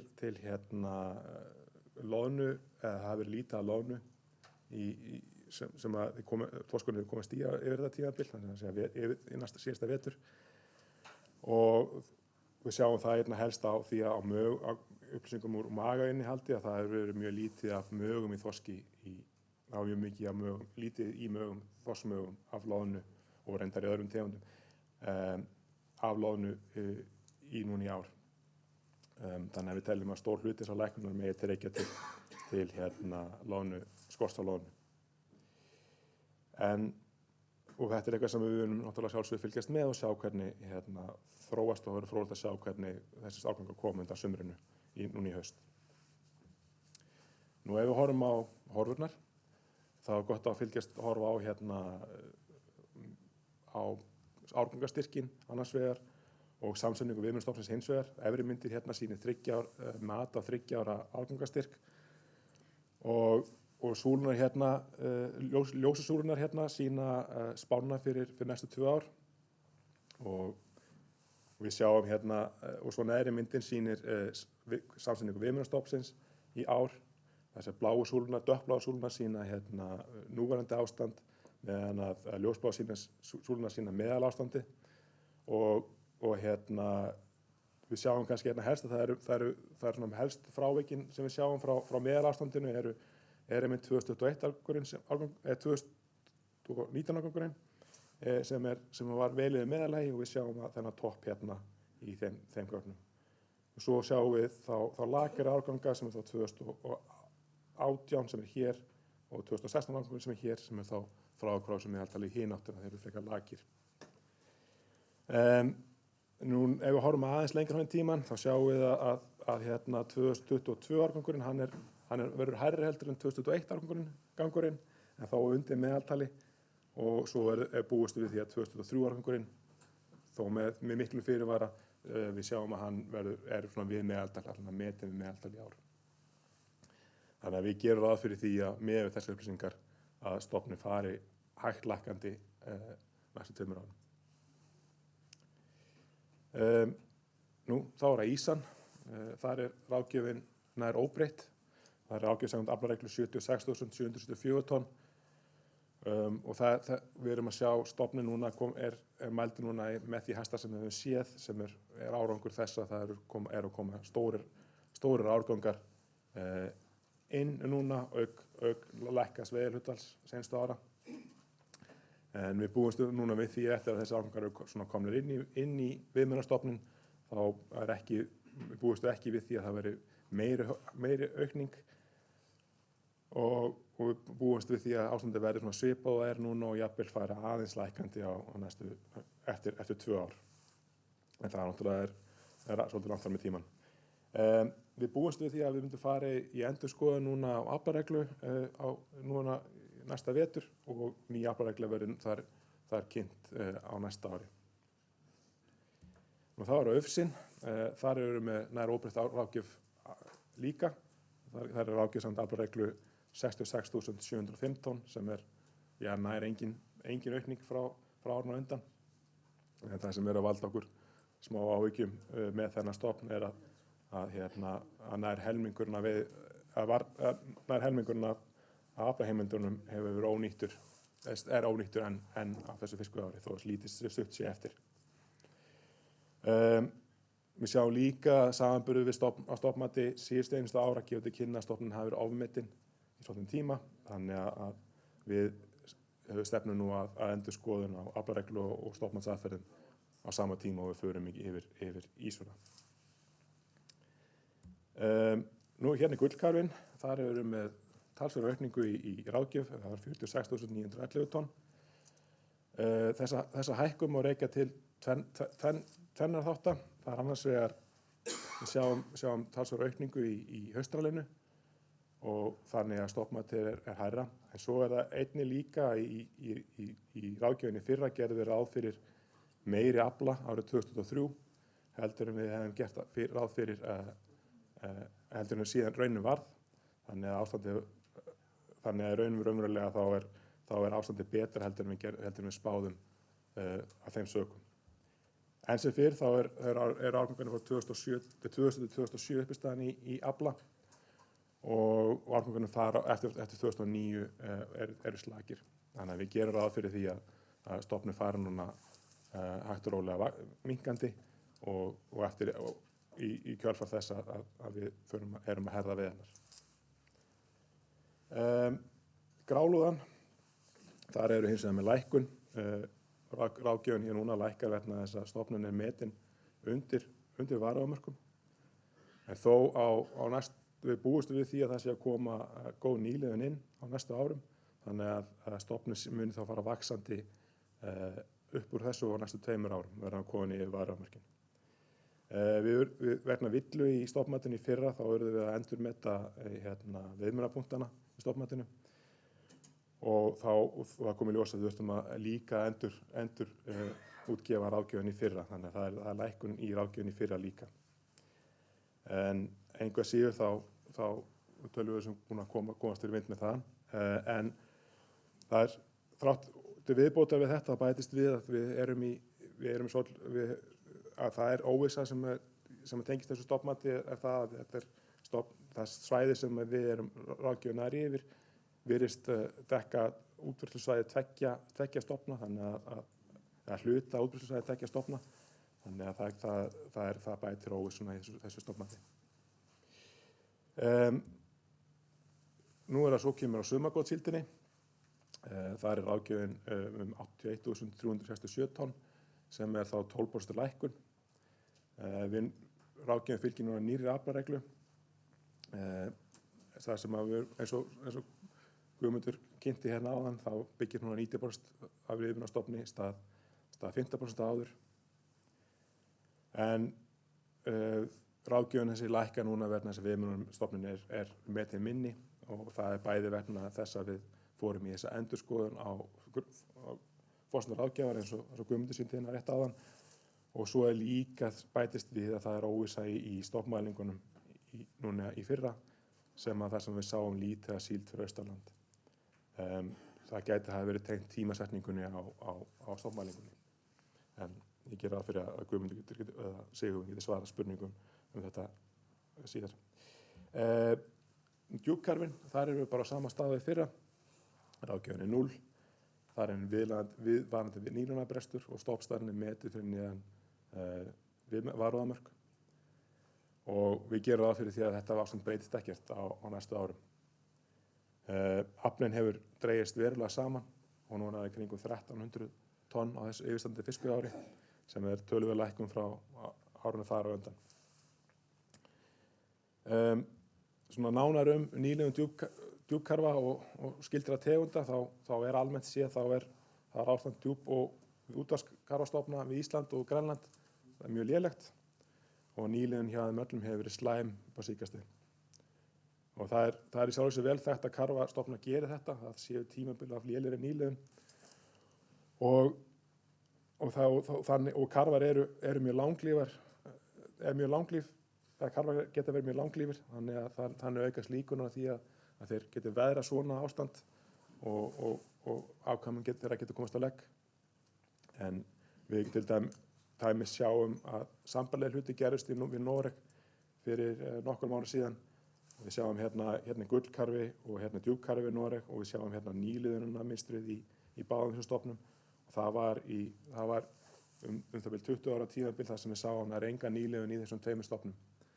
Og á sama tíma þá var ráðgjöf enga beina veiðar fyrir þessar tvær tegundir á þessu svæði. Þannig að kannski ljósið við endan á göngunum er það að þessi stofnar eru núna að byrja að taka við sér aftur, nýliðunin er farin að taka við sér og við erum að sjá eins og í djúpkarfunum við Noreg talsverða aukningu í ráðgjöf, það er að segja að það eru komnir með ráðgjöf fyrir þennan stofn. Þannig að það er vonandi eitthvað svona sviðsmynd sem við erum að sjá horfa á hérna með karfan okkar að einhverjum tímapunkti þá taki nýliðunin við sér aftur. Hérna er svo heildar yfirliti yfir ráðgjöfuna á þeim tegundum sem við veitum ráðgjöf í dag. En það sem við ekki búið að kynna þá erum við að sjá talsverða aukningu í blálöngu, keilu og steinbít og gulllaxi sem er náttúrulega virðist alltaf vera aukning í. Langan á svipuðum slóðum, við erum að sjá svo og aðrir stofnar eru ráðgjöfur á svipuðum slóðum og við vorum með í fyrra. Við bara til upprýðina fyrir ykkur þá erum við stofna sem að gefum út ráðgjöf á 2 ára fresti og í ár gefum ekki út ráðgjöf fyrir þessa stofna sem er í þessari töflu hér en ráðgjöfin okkar frá í fyrra gildi fyrir næsta fiskveiðiár og það eru umhverflega sömu tölunar fyrir þessa stofna og við vorum með í fyrra. Svona almennt séð þá eru líka, það er töluvert vinna sem á sér stað hérna líka öðrum tíma. Við erum með nýjar tækniskýrslur fyrir skötu og hámeri sem kom út núna í ár til þess að svara raunverulega kalli betri upplýsingar þessar tegundir. Þetta þá sérstaklega í tengslu við vinnu vottunaraðila eins og MSC og ERF. Við gáum líka út skýrslu prófun á ráðgjafarreglum fyrir innferðarækjustofna við Arnarfjörð og Ísafjarðardjúpi núna í byrjun árs. Svo til þess að þið vitið að því þá hefur við ákveðið að fresta ráðgjöf aflamark fyrir sæbjúgu þar til að sæbjúna leiðangunum er lokið núna í ágúst. Það ráðgjöf mun koma þá upp að fiskveiðiársins og svo sjálfsögðu verður ráðgjöf í rækjustofnunum okkar þegar leiðangurinn í þessum stofnum þeim er lokið. og við gerum það svo fyrir því að ráðgjöf í deilistofnum, makríl, síld og hólmuna verður svo kynnt í haust. Almennt séð þá er ráðgjöfin af svipuðu róli og fyrir yfirstandandi fiskveiðiár.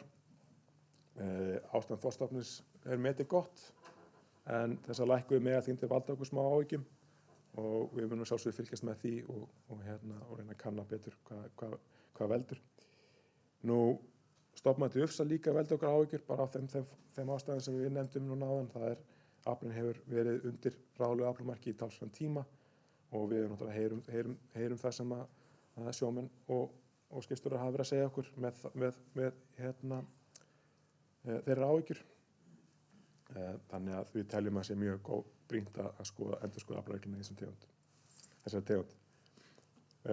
Það náttúrulega enn blikur á lofti varðandi karfastofnun okkar vegna lélegra nýliðunar, þannig að við búumst við því að þrátt fyrir þessa aukningu sem við sáum núna í karfanum þá búumst við að stofnstærðin þar fari minnkandi vegna þess að nýliðunar sem við sjáum. Og eins og ég verið líka áðan þá búumst við ekki við því að djúpkarfinn fara við sér á næstunni. Jafnvel þó að það komi góð nýliðun á næsta ári, þá tekur það tíma fyrir stofnun að byggjast upp. Já, ég held að þetta er.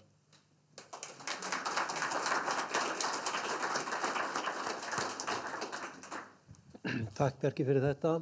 Nú ætlum við að opna á spurningar og það er ekki bara Bjarki sem að verður fyrir svörum. Hér í salnum eru sérfræðingar á mismunandi sviðum þannig að það má spyrja eins og menn listir. Við verðum hér eins lengi og menn vilja spyrja og við vonandi gefum svör. Bið ykkur að kynna ykkur þegar þið berið fram spurningarnar. Það ekki mikrofón einhver stað sem að þurfum að... Við erum komið kerfið þannig að það á að heyrast.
Stofnsins og við höfum svo sem litið þannig á að loðnan sé áburður sem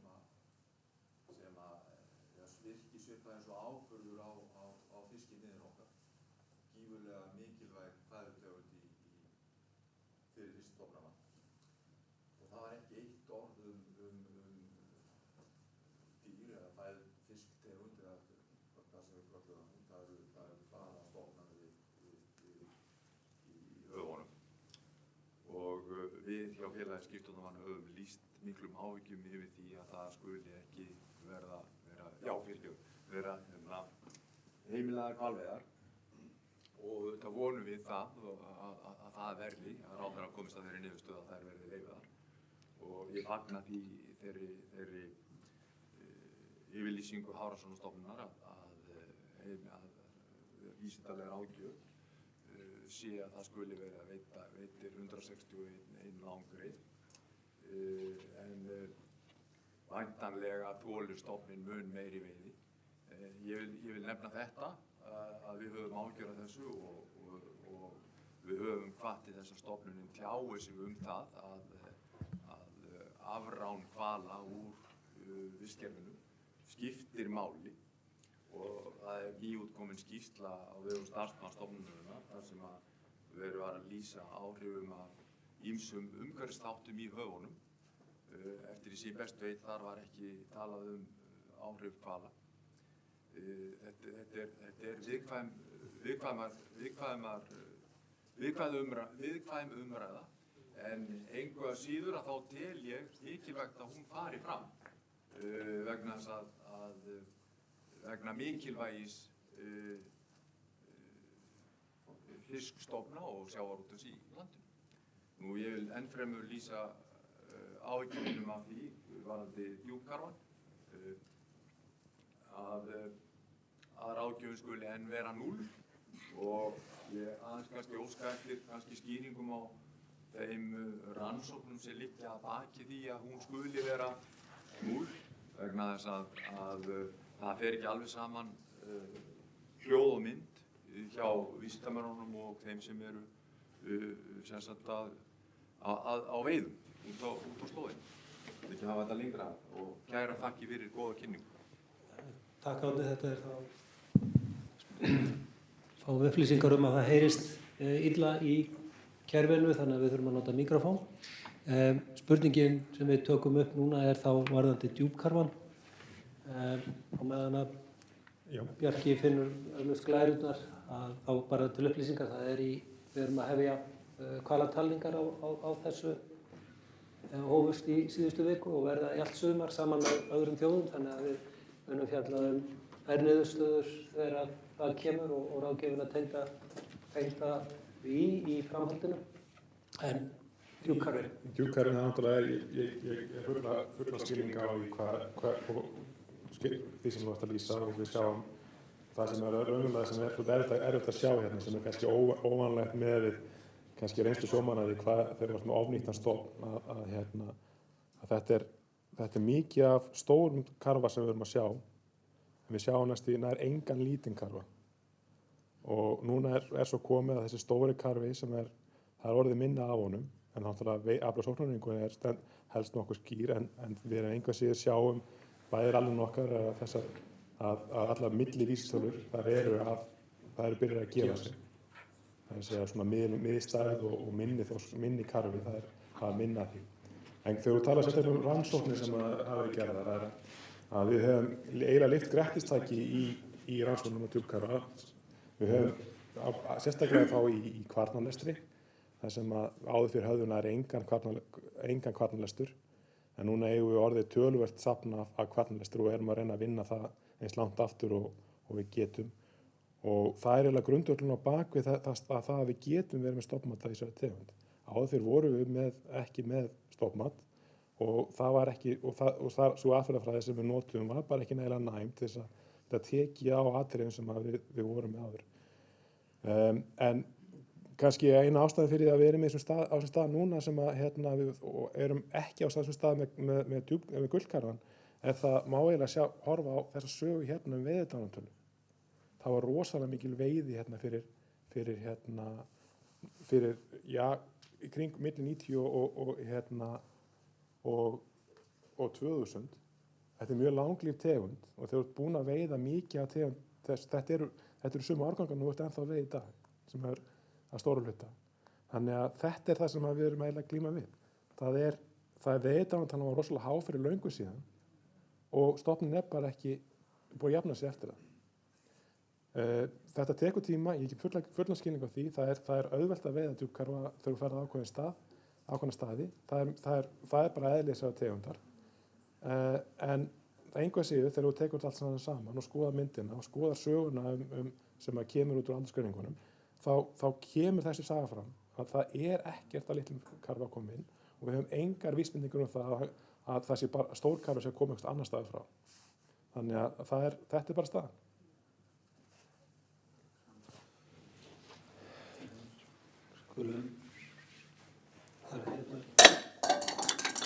Fjóri er búin að biðja orðið, við skulum byrja á Erni Pálssyni. Takk.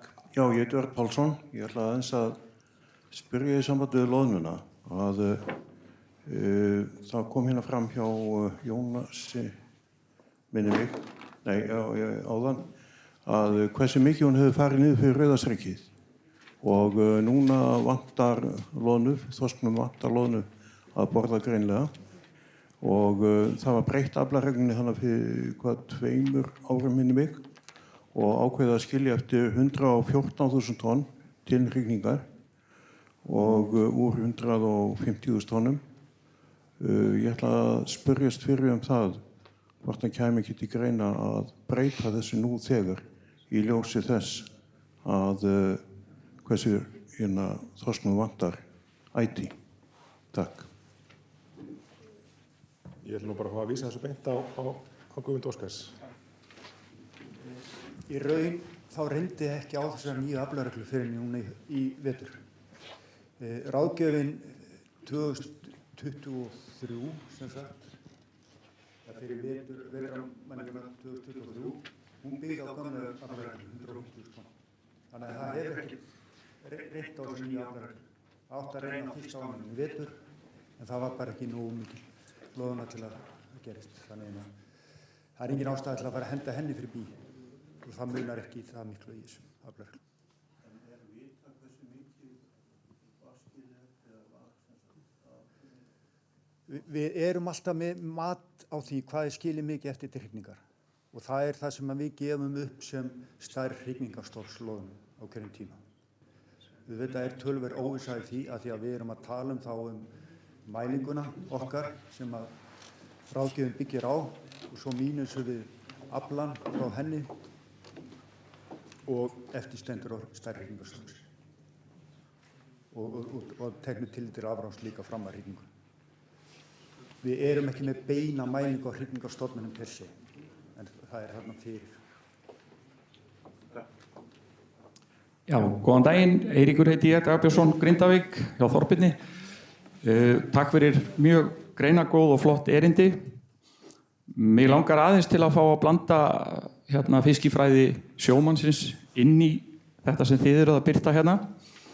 En kannski fyrst varðandi þorskin langar mig bara að spurja, við erum með hrygningarstofnin í eða nálægt sögulegu hámarki, af hverju hann ekki að skila okkur meiru? Varðandi ýsu og ufsa langar mig að spurja, ýsan gríðarlega veiðanleg og ástandið gott, af hverju kvótinn ekki aukinn þar?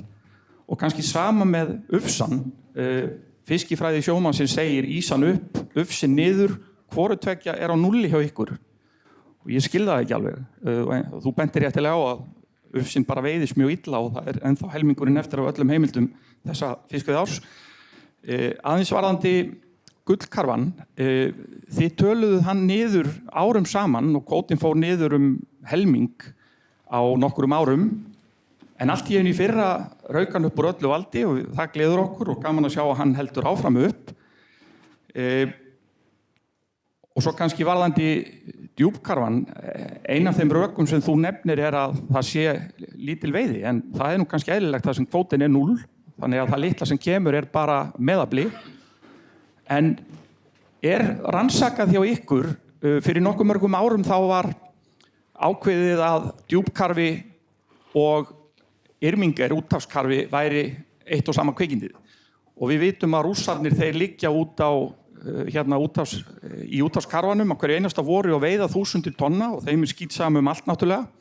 Það ekki kannski, ef þetta rétt hjá ykkur, varðandi ástandið á djúpkarfanum, það þá ekki bara ástæðin að það búið að ofveiðan gríðarlega mjög lengi og þar af leiðandi lítil kvóti? Annars bara takk fyrir greinagóð erindi. Takk Eiríkur, þetta voru 6 spurningar. Þið ekki ámyndin að svona fókusera kannski á einu þværi í einu því að menn geta komist aftur að. En ufsi ísa þorskur, þú getur byrjað á því? Já, ok, þessi alltaf leið.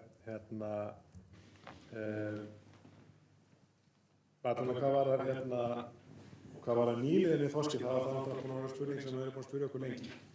Og eins og Ingibjörg var talaði og það sem fyrstu mælingarnar, þessar rannsóknir, það virðist vera það einhver saga þarna sem við erum ekki enn að fanga, en engu að síður þrátt það að við erum komið með hrygningarstofninn í stærri í meiri stærð, þá það sem virðist gerast á sama tíma er að kannski að hæstu topparnir þeir verða ekki hærri, en lægstu læðirnar það er ekki eins lágar eins og það voru.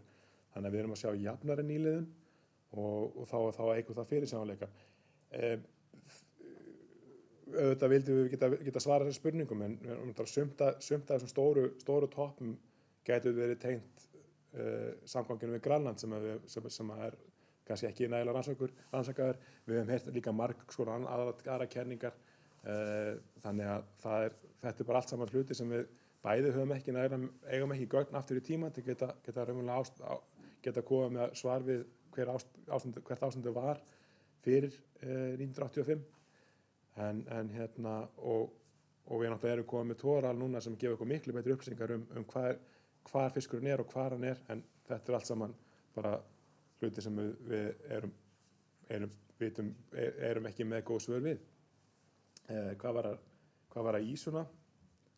Það má ekki gleyma því að við hækkuðum hana 25% 2 ári röð núna og Veiðimálastofnunin er komin mjög hátt og við erum að fara í endurskoðun aflareglu núna í ljósi árangurs aflareglu 65 ára. Þannig að við vitum alveg að Ísland er mjög veiðarleg. Við sjáum líka að það er mjög mikil aukning af ýsu sem er 60 cm og stærri sem og ef við horfum á þær vísitölur þá hafa aldrei verið hærri hjá okkur heldur en akkurat núna sem er þá vísbendingum það að Ísland næri að lifa lengur og þetta er Ísland sem svona bolta Ísland sem margir hafa að tala. Þannig að það er eitt að núna þó við erum ekki að hækka núna en við hækkuðum hressilega tögunum þar á undan vegna þessar góðu nýliðunar sem við erum komið. Ufsinn, já, við vitum að þessu, við höfum haft áhyggjur af þessu svolítinn tíma og við höfum verið að fylgja þeirri aflareglu sem við höfum sett okkur og þegar við endurskoðum aflaregluna seinast þá rættum við þetta við sjómenn hvernig þau vildu hafa aflaregluna og þá var hlutfallið þá hefði það verið 2-3 ár þar á undan höfum við séð að kvótinn hefur aflamarkið samkvæmt þessu aflareglu sem við höfum verið með hafði verið nokkur neginn náðst þannig að það var ekki mikill vilji til að breyta aflaregluna á þeim tímapunkti. Við skulum bara sjá hvað kemur úr samtalinu og þessari vinnu sem við erum að fara í gegnum en við tökum eftir þessu og við hlustum á það sem við verðum að segja og við höfum líka áhyggjur af því að það sé verið að veiða mikið að smáufsa þannig að eins og hefur komið fram í bæði samtölum við sjómenn og í blöðum.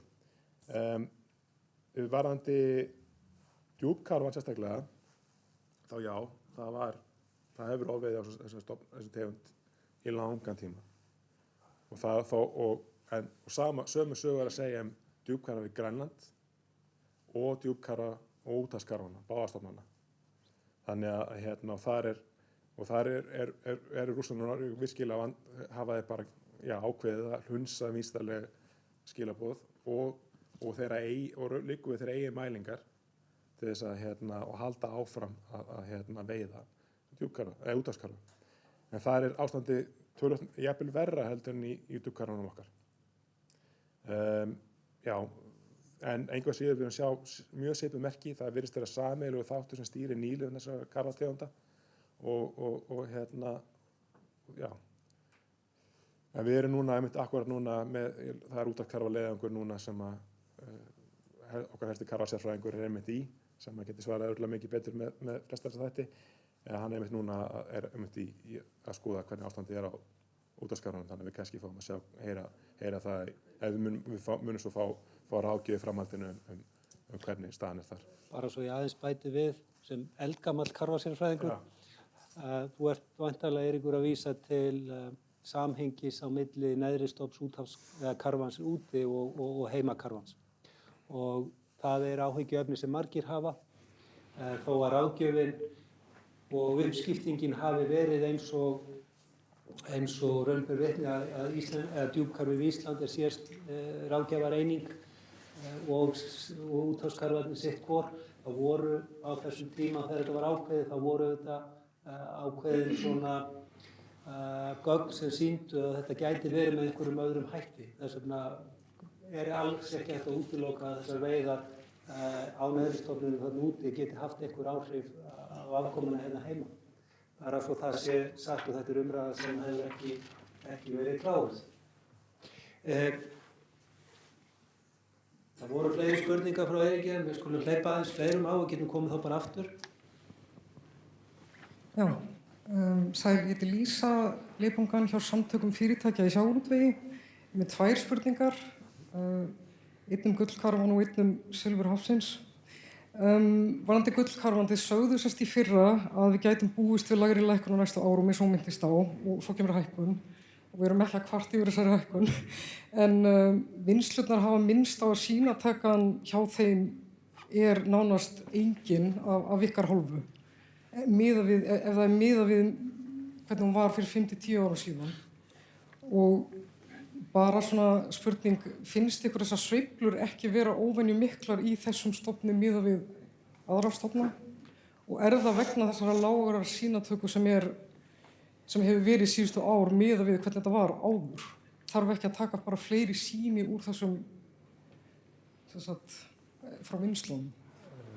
Hvað varðar sýnatökuna það má alltaf gera betur og taka fleiri sýni þannig að ég skal viðurkenna að ég er ekki alveg með sýnatökuna í gullkarfa á hreinu akkur núna. Hún fór frá mörg þúsund niður í bara 200-300 eða eitthvað, þetta var alveg sjokkerandi. Þú ert að gullkarfa þarna? Nei, ég er þannig gullkarfa. Já, en eins og segi, ég er bara ekki með tölun alveg og hratt ekki akkur núna, þannig að ég verði að fá að koma tilbaka varðið þetta sérna. Allt í hinu. En hvað var, þú ert að tala sveiflunar, þá vantarlega ráðgjöfina sem kemur frá okkur. Og það er tvennt í þessu sem ég segi, það er tvennt í þessu sem kemur inn. Það er annars vegar að við sáum meiri í Australíu og það er kannski eitt stokki bara í það hér. Stokkmælingar. Hér sjáum við stokkmælingarnar í haust og vorinu borna saman. Það sem við erum að sjá hérna er lífmassavísitalan úr orali hérna, þessi ljósblái hérna og svo þessi grái hérna það er og svarti það er úr Australíu. Það var töluaukning hérna í lífmassanum og það sem gerist í líkamanum var það leiðir til þess aðeins upp á við seinustu 3 ára. Þetta er ekki mikil aukning þar.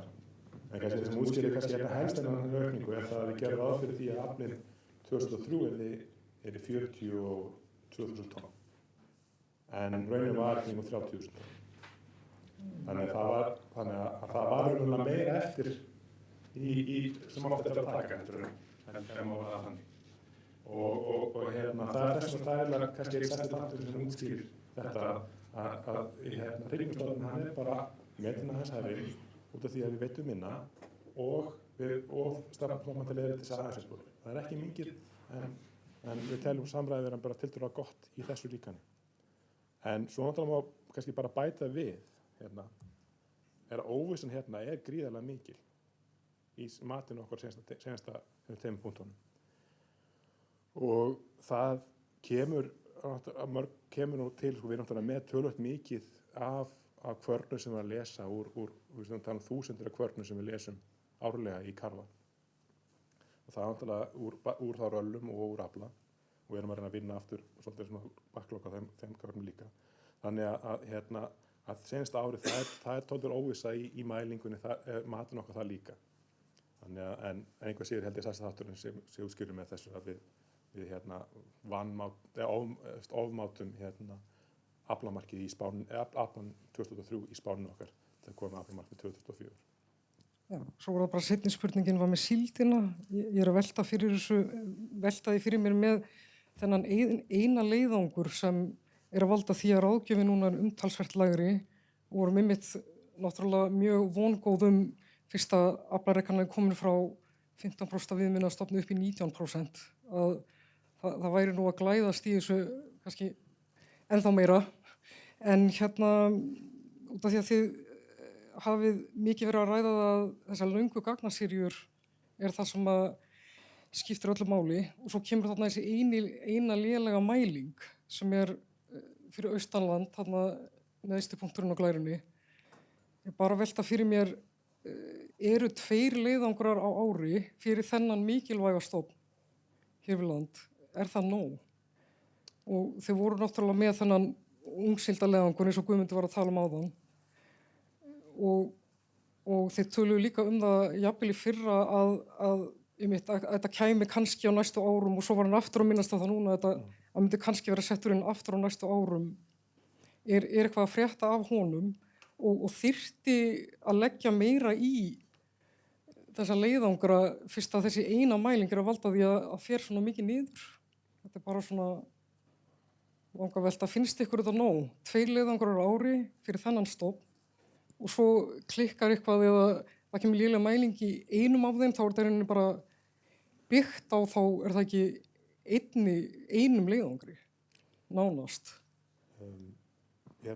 Takk. Kannski bara, þetta er ástæðan fyrir lækkuninni er allavega eins og ég skilin að það eru 2 ástæður. Það er endurskoðun á stofnmatinu og svo er það þessi lækkun úr allinu. Og ég held að stærri ástæðan sé endurmatið á stofnmatinu en ég kannski leyfi Sigurvini eða Guðmundi að svara þessu, hvor okkar vill.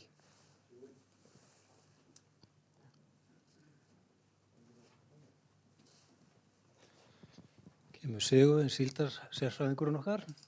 Takk fyrir. Sko, jú, það er í raun 2 ástæður fyrir því að ráðgjöfin lækkar. Annars vegar er það þessi, hvernig við sjáum stofnstærðina á stofninu og eins og þú segir, það eru 2 leiðangrar. Þetta er í raun 1 leiðangur sem er gerður í 2 aldrinum og er svo sameinað í eina vísitölu. En það sem, já, fyrri aldrinnan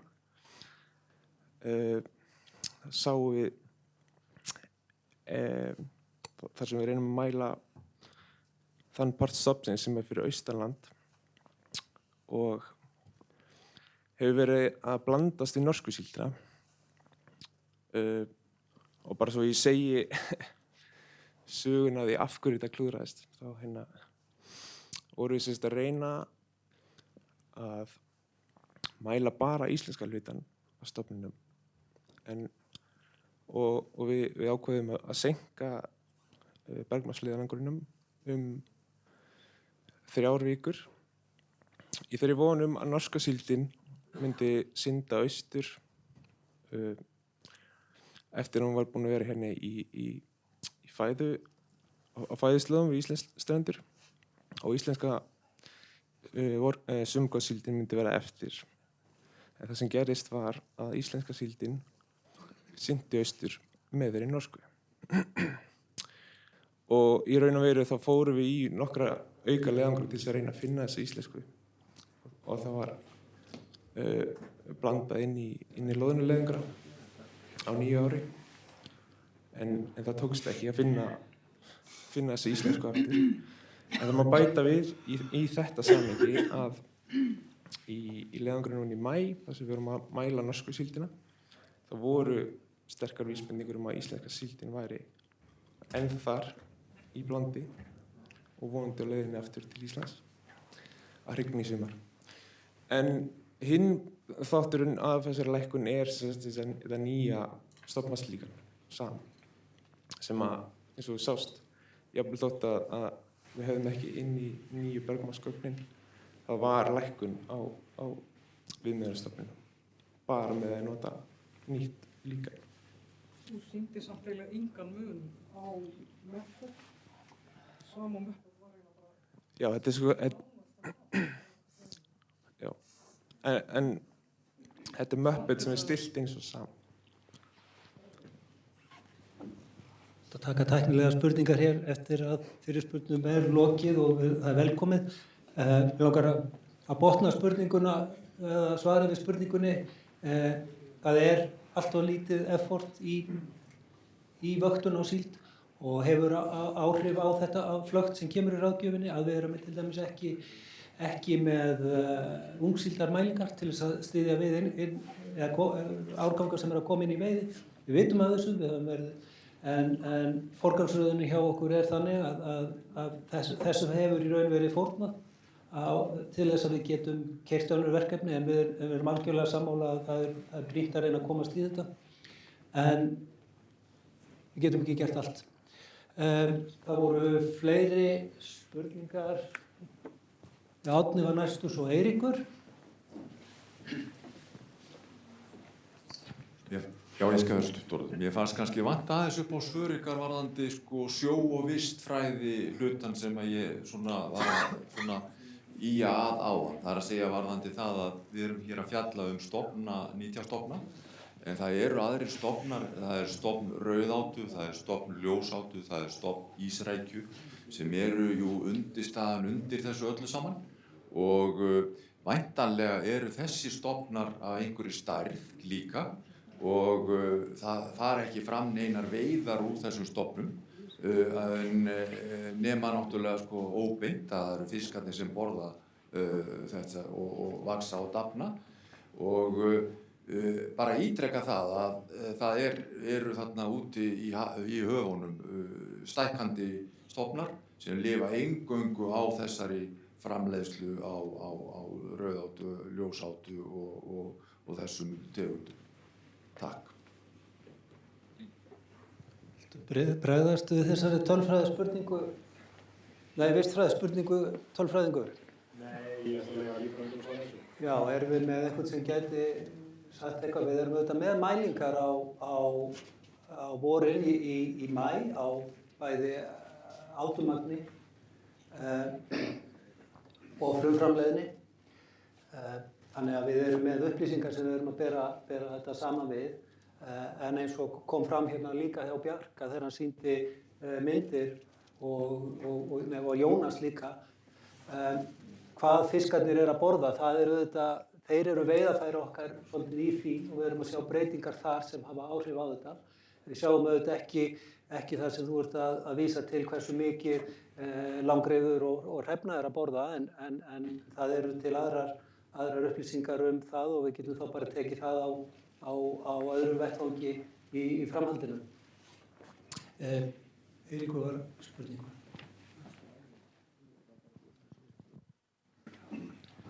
Já, ég gleymdi 7. spurningun áðan en var samt skammaður. Ég langar aðeins að koma inn á samóðan Árni áðan varðandi hvalinn og hvalveiðar. Við stærum okkur af sjálfbærum fiskveiðum við Ísland og stöndum okkur að mörguleiti vel en erum samt smá saman að láta að mínum mati öfgaliðið koma í veg fyrir sjálfbærar veiðar á hval og ég ætla ekki að fara nánar út í fantaskap þriggja ráðherra Vinstri grænna í varðandi Kristján Loftsson og Hval HF en mig langar að spyrja varðandi hnúfubakinn sem var alfriðaður á sínum tíma fyrir áratugum en nú er svo komið að þá sjaldan að loðnuveiðar eru leyfðar þá er eiginlega ekki hægt að stunda loðnuveiðar með nót út af afgangi hnúfubaksins. Hvað er þetta mikið rannsakað og hvenær verður opnað á veiðar á hnúfubak aftur? Nú er það skiptum gír hérna á þessum fundi. Biðja fólk að vera ekki með pólitíkin í þessu. Við erum með ráðgjöf og rannsóknir, við höfum veitt ráðgjöf nýtingu á langreyði fyrir árið í ár sem við gerðum 2017 til 7-8 ára. Við munum endurskoða þá ráðgjöf að loknum rannsóknum og talningum sem eru í ár. Það verður þá fyrir árin 2026 og eitthvað fram eftir. Við höfum ekki verið beðin ráðgjöf nýtingu í hnúfubak. En ég ætla að biðja að því að við erum með helsta hvalasérfræðing okkar hérna að kommentera aðeins á vistfræði hnúfubaksins ef þú getur bara örstutt. Já, við erum að, eins og Steinunn kom inn á áðan, við erum að byrja talningar og hval byrjuð í seinustu viku sem gefur okkur þá allavega tölur aukningu eða allavega bara stöðuna í hvalastofnum landsins. Það hafa verið ýmsar rannsóknir á orkuþörf hvala við landið. Bjarki reiknaði upp til dæmis fæðu þörf hvala sem ég geti sent á þig að þú hefur áhuga.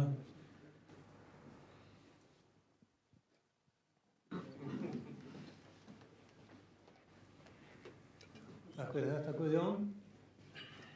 Kannski komið inn á það líka að það fara út í það að gefa upp aflamark í hnúfubak er eitthvað sem er í sjálfu sér spurning til annarra heldur en okkar. Þetta er spurning til ráðuneytisins hvort þeir vilji fara út í slíkar æfingar. Það væri áhugavert fyrir okkur að heyra hvernig hefur stofnstærðin þróast frá því veiðar voru bannaðar Því það gríðarlegt magn á honum í dag. Það ekki sem að gerast bara núna á senustu 10-15 árum. Þetta hnúðbakur Svartfalla hérna fyrir þann tíma. Það lengra tíma. Já, þetta er mjög skammun tíma með Fáum bara tölurnar á hreint. Í fyrstu mælingu 87 þá voru 3000 en 2015 þá voru þeir komnir yfir 10.000. Þannig að þeim hefur fjölgað mikið. Sem sýnir árangur friðuna líka. Svo það sé sagt. Skilar árangri. Er fleiri spurningar? Örn Málsson aftur. Já, ég svona aðeins í framhaldi þessum hjá Eiríki áðan að þá svöruðu því í sambandi við ufsana að sjómenn verður mjög varir við það og er erfitt að veiða ufsan. En hverju vilji og það kannski ráðgjöfum taki mið af því en þá er kannski í framhaldi af því hvað segir þú þorskin þegar svona auðvelt að veiða en við sjáum ekki að ráðgjöfum var nokkuð skapaðan og hefur ekki reifst í mörg árleiku við nema þá niður á við og svo bara einnastað á tölu einn eitthvað svoleiðis eða 0,9 eins og núna. Nú hinn spurningin er svo að í sambandi við loðnuna að nú leyfði þáverandi sjávarútvegsráðherra Svandís Svavarsdóttir hömlulausa loðnu með flottróli frá desember 2021 og fram í febrúar 2022. Ég hefði viljað heyra eitthvað frá stofnunum þetta, hvaða áhrif þetta hefði haft.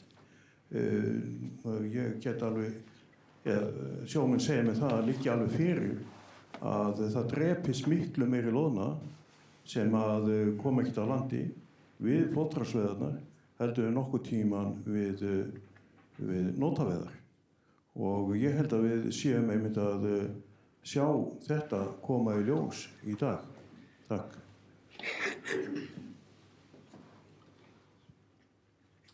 Vilt þú svara þessu? Ufsan. Hvað var það hérna ufsan og þorskina í nóttandur?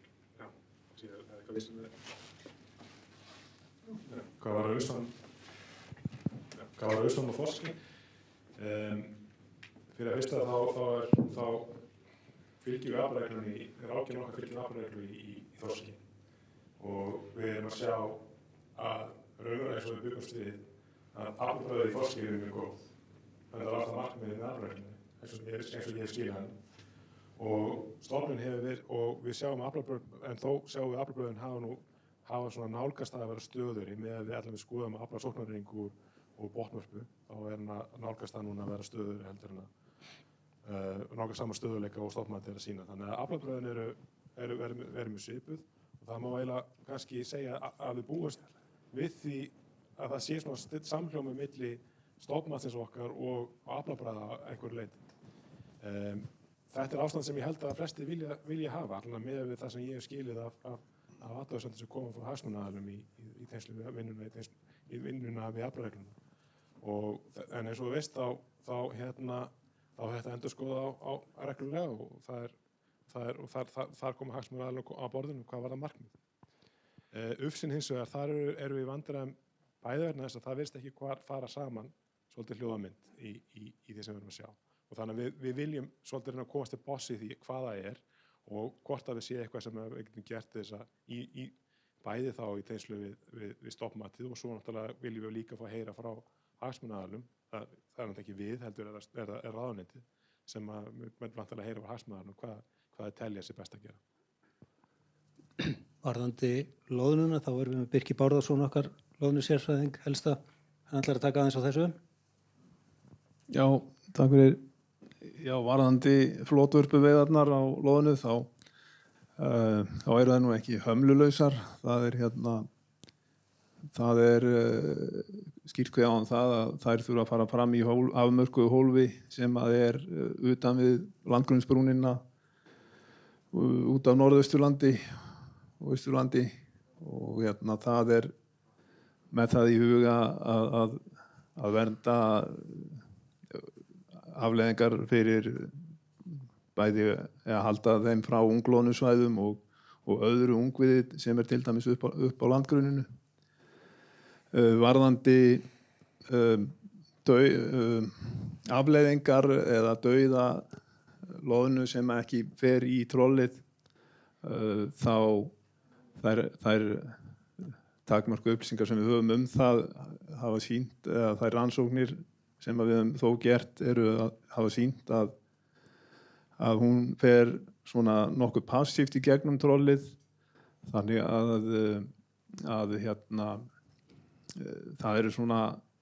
það er ekki augljóst að það sé hversu mikil dauðinn hún er þá sem sagt að renna mikið í gegnum þessar stóru fremstu Musgrave-trollunum sem eru gríðarlega stórir og hún er þá lítið í kontakt við trollefnið, en það er alveg þannig að við vitum í rauninni ekki mikið um afleiðingar seinna meir á loðnuna. Ég kannski skýt inn, það var spurt áðan hvað kæmist mikið til hrygningar af loðnunni, og eins og Guðmundur benti á þá mælum við það ekki beint, en okkar mat núna var að það hefði komist miðgildi væri 123.000 tonn, en svona miðan það við loðnubrestin sem var 2020 þá voru það 140.000 tonn og það gaf af sér nýliðun, en svona í venjulega ári þá höfum við verið eftir 2015 verið með að meta að það komist 350.000 tonn pluss mínus eitthvað til hrygningar, og til samanburðar við söguna þá fyrir 2015 þá vorum við með aflareglu sem að gerði ráð fyrir að 400.000 tonn kæmust til hrygningar, en það var allt byggt á bæði ekki tekið tillit til óvissu og ekki aðrar forsendur fyrir afráni. Nú byggjum við afránslíkani, þannig að þegar við höfum bakreiknað það þá var mun minna að komast til hrygningar þá heldur en núna, þannig að svo ég dreigi það saman, við erum með mun varfærnari aflareglu núna heldur en var hér á árum áður. Takk fyrir. Takk fyrir þetta, Birkir. Við erum komin á tíma, þannig að ég held að við köllum þetta ágætt. Við getum haldið hér áfram að spjalla hér frammi, en ég vil nota tækifærið og þakka aftur öllum þeir fjölmörgu sem hafa komið að þessari vinnu hér á Hafrannsóknastofnun. Þakka ykkur sem að mættu hérna í salinn og eru að fylgjast með okkur á streyminu líka. Við erum tilbúin til þess að koma á fundi með hagsmunaaðilum og kynna ráðgjöfina frekar eins og við höfum upplýst og við hlökkum til samtalsins ekki bara hvernig niðurstöðurnar eru, heldur hvernig við getum líka bætt okkur, hvað þið sjáið í því. Þannig að þetta er, svo það sé sagt, þessi ráðgjöf er ekki eingöngu eitthvað sem að Hafró gerir eitt. Þetta er samvinna allra að reyna að skilja vistkerfi hafsins og við erum öll í sama liði þegar það kemur, og því meira sem við ræðum þetta saman og finnum fletina, því betra. Ég segi þessum fundi slitið. Takk fyrir.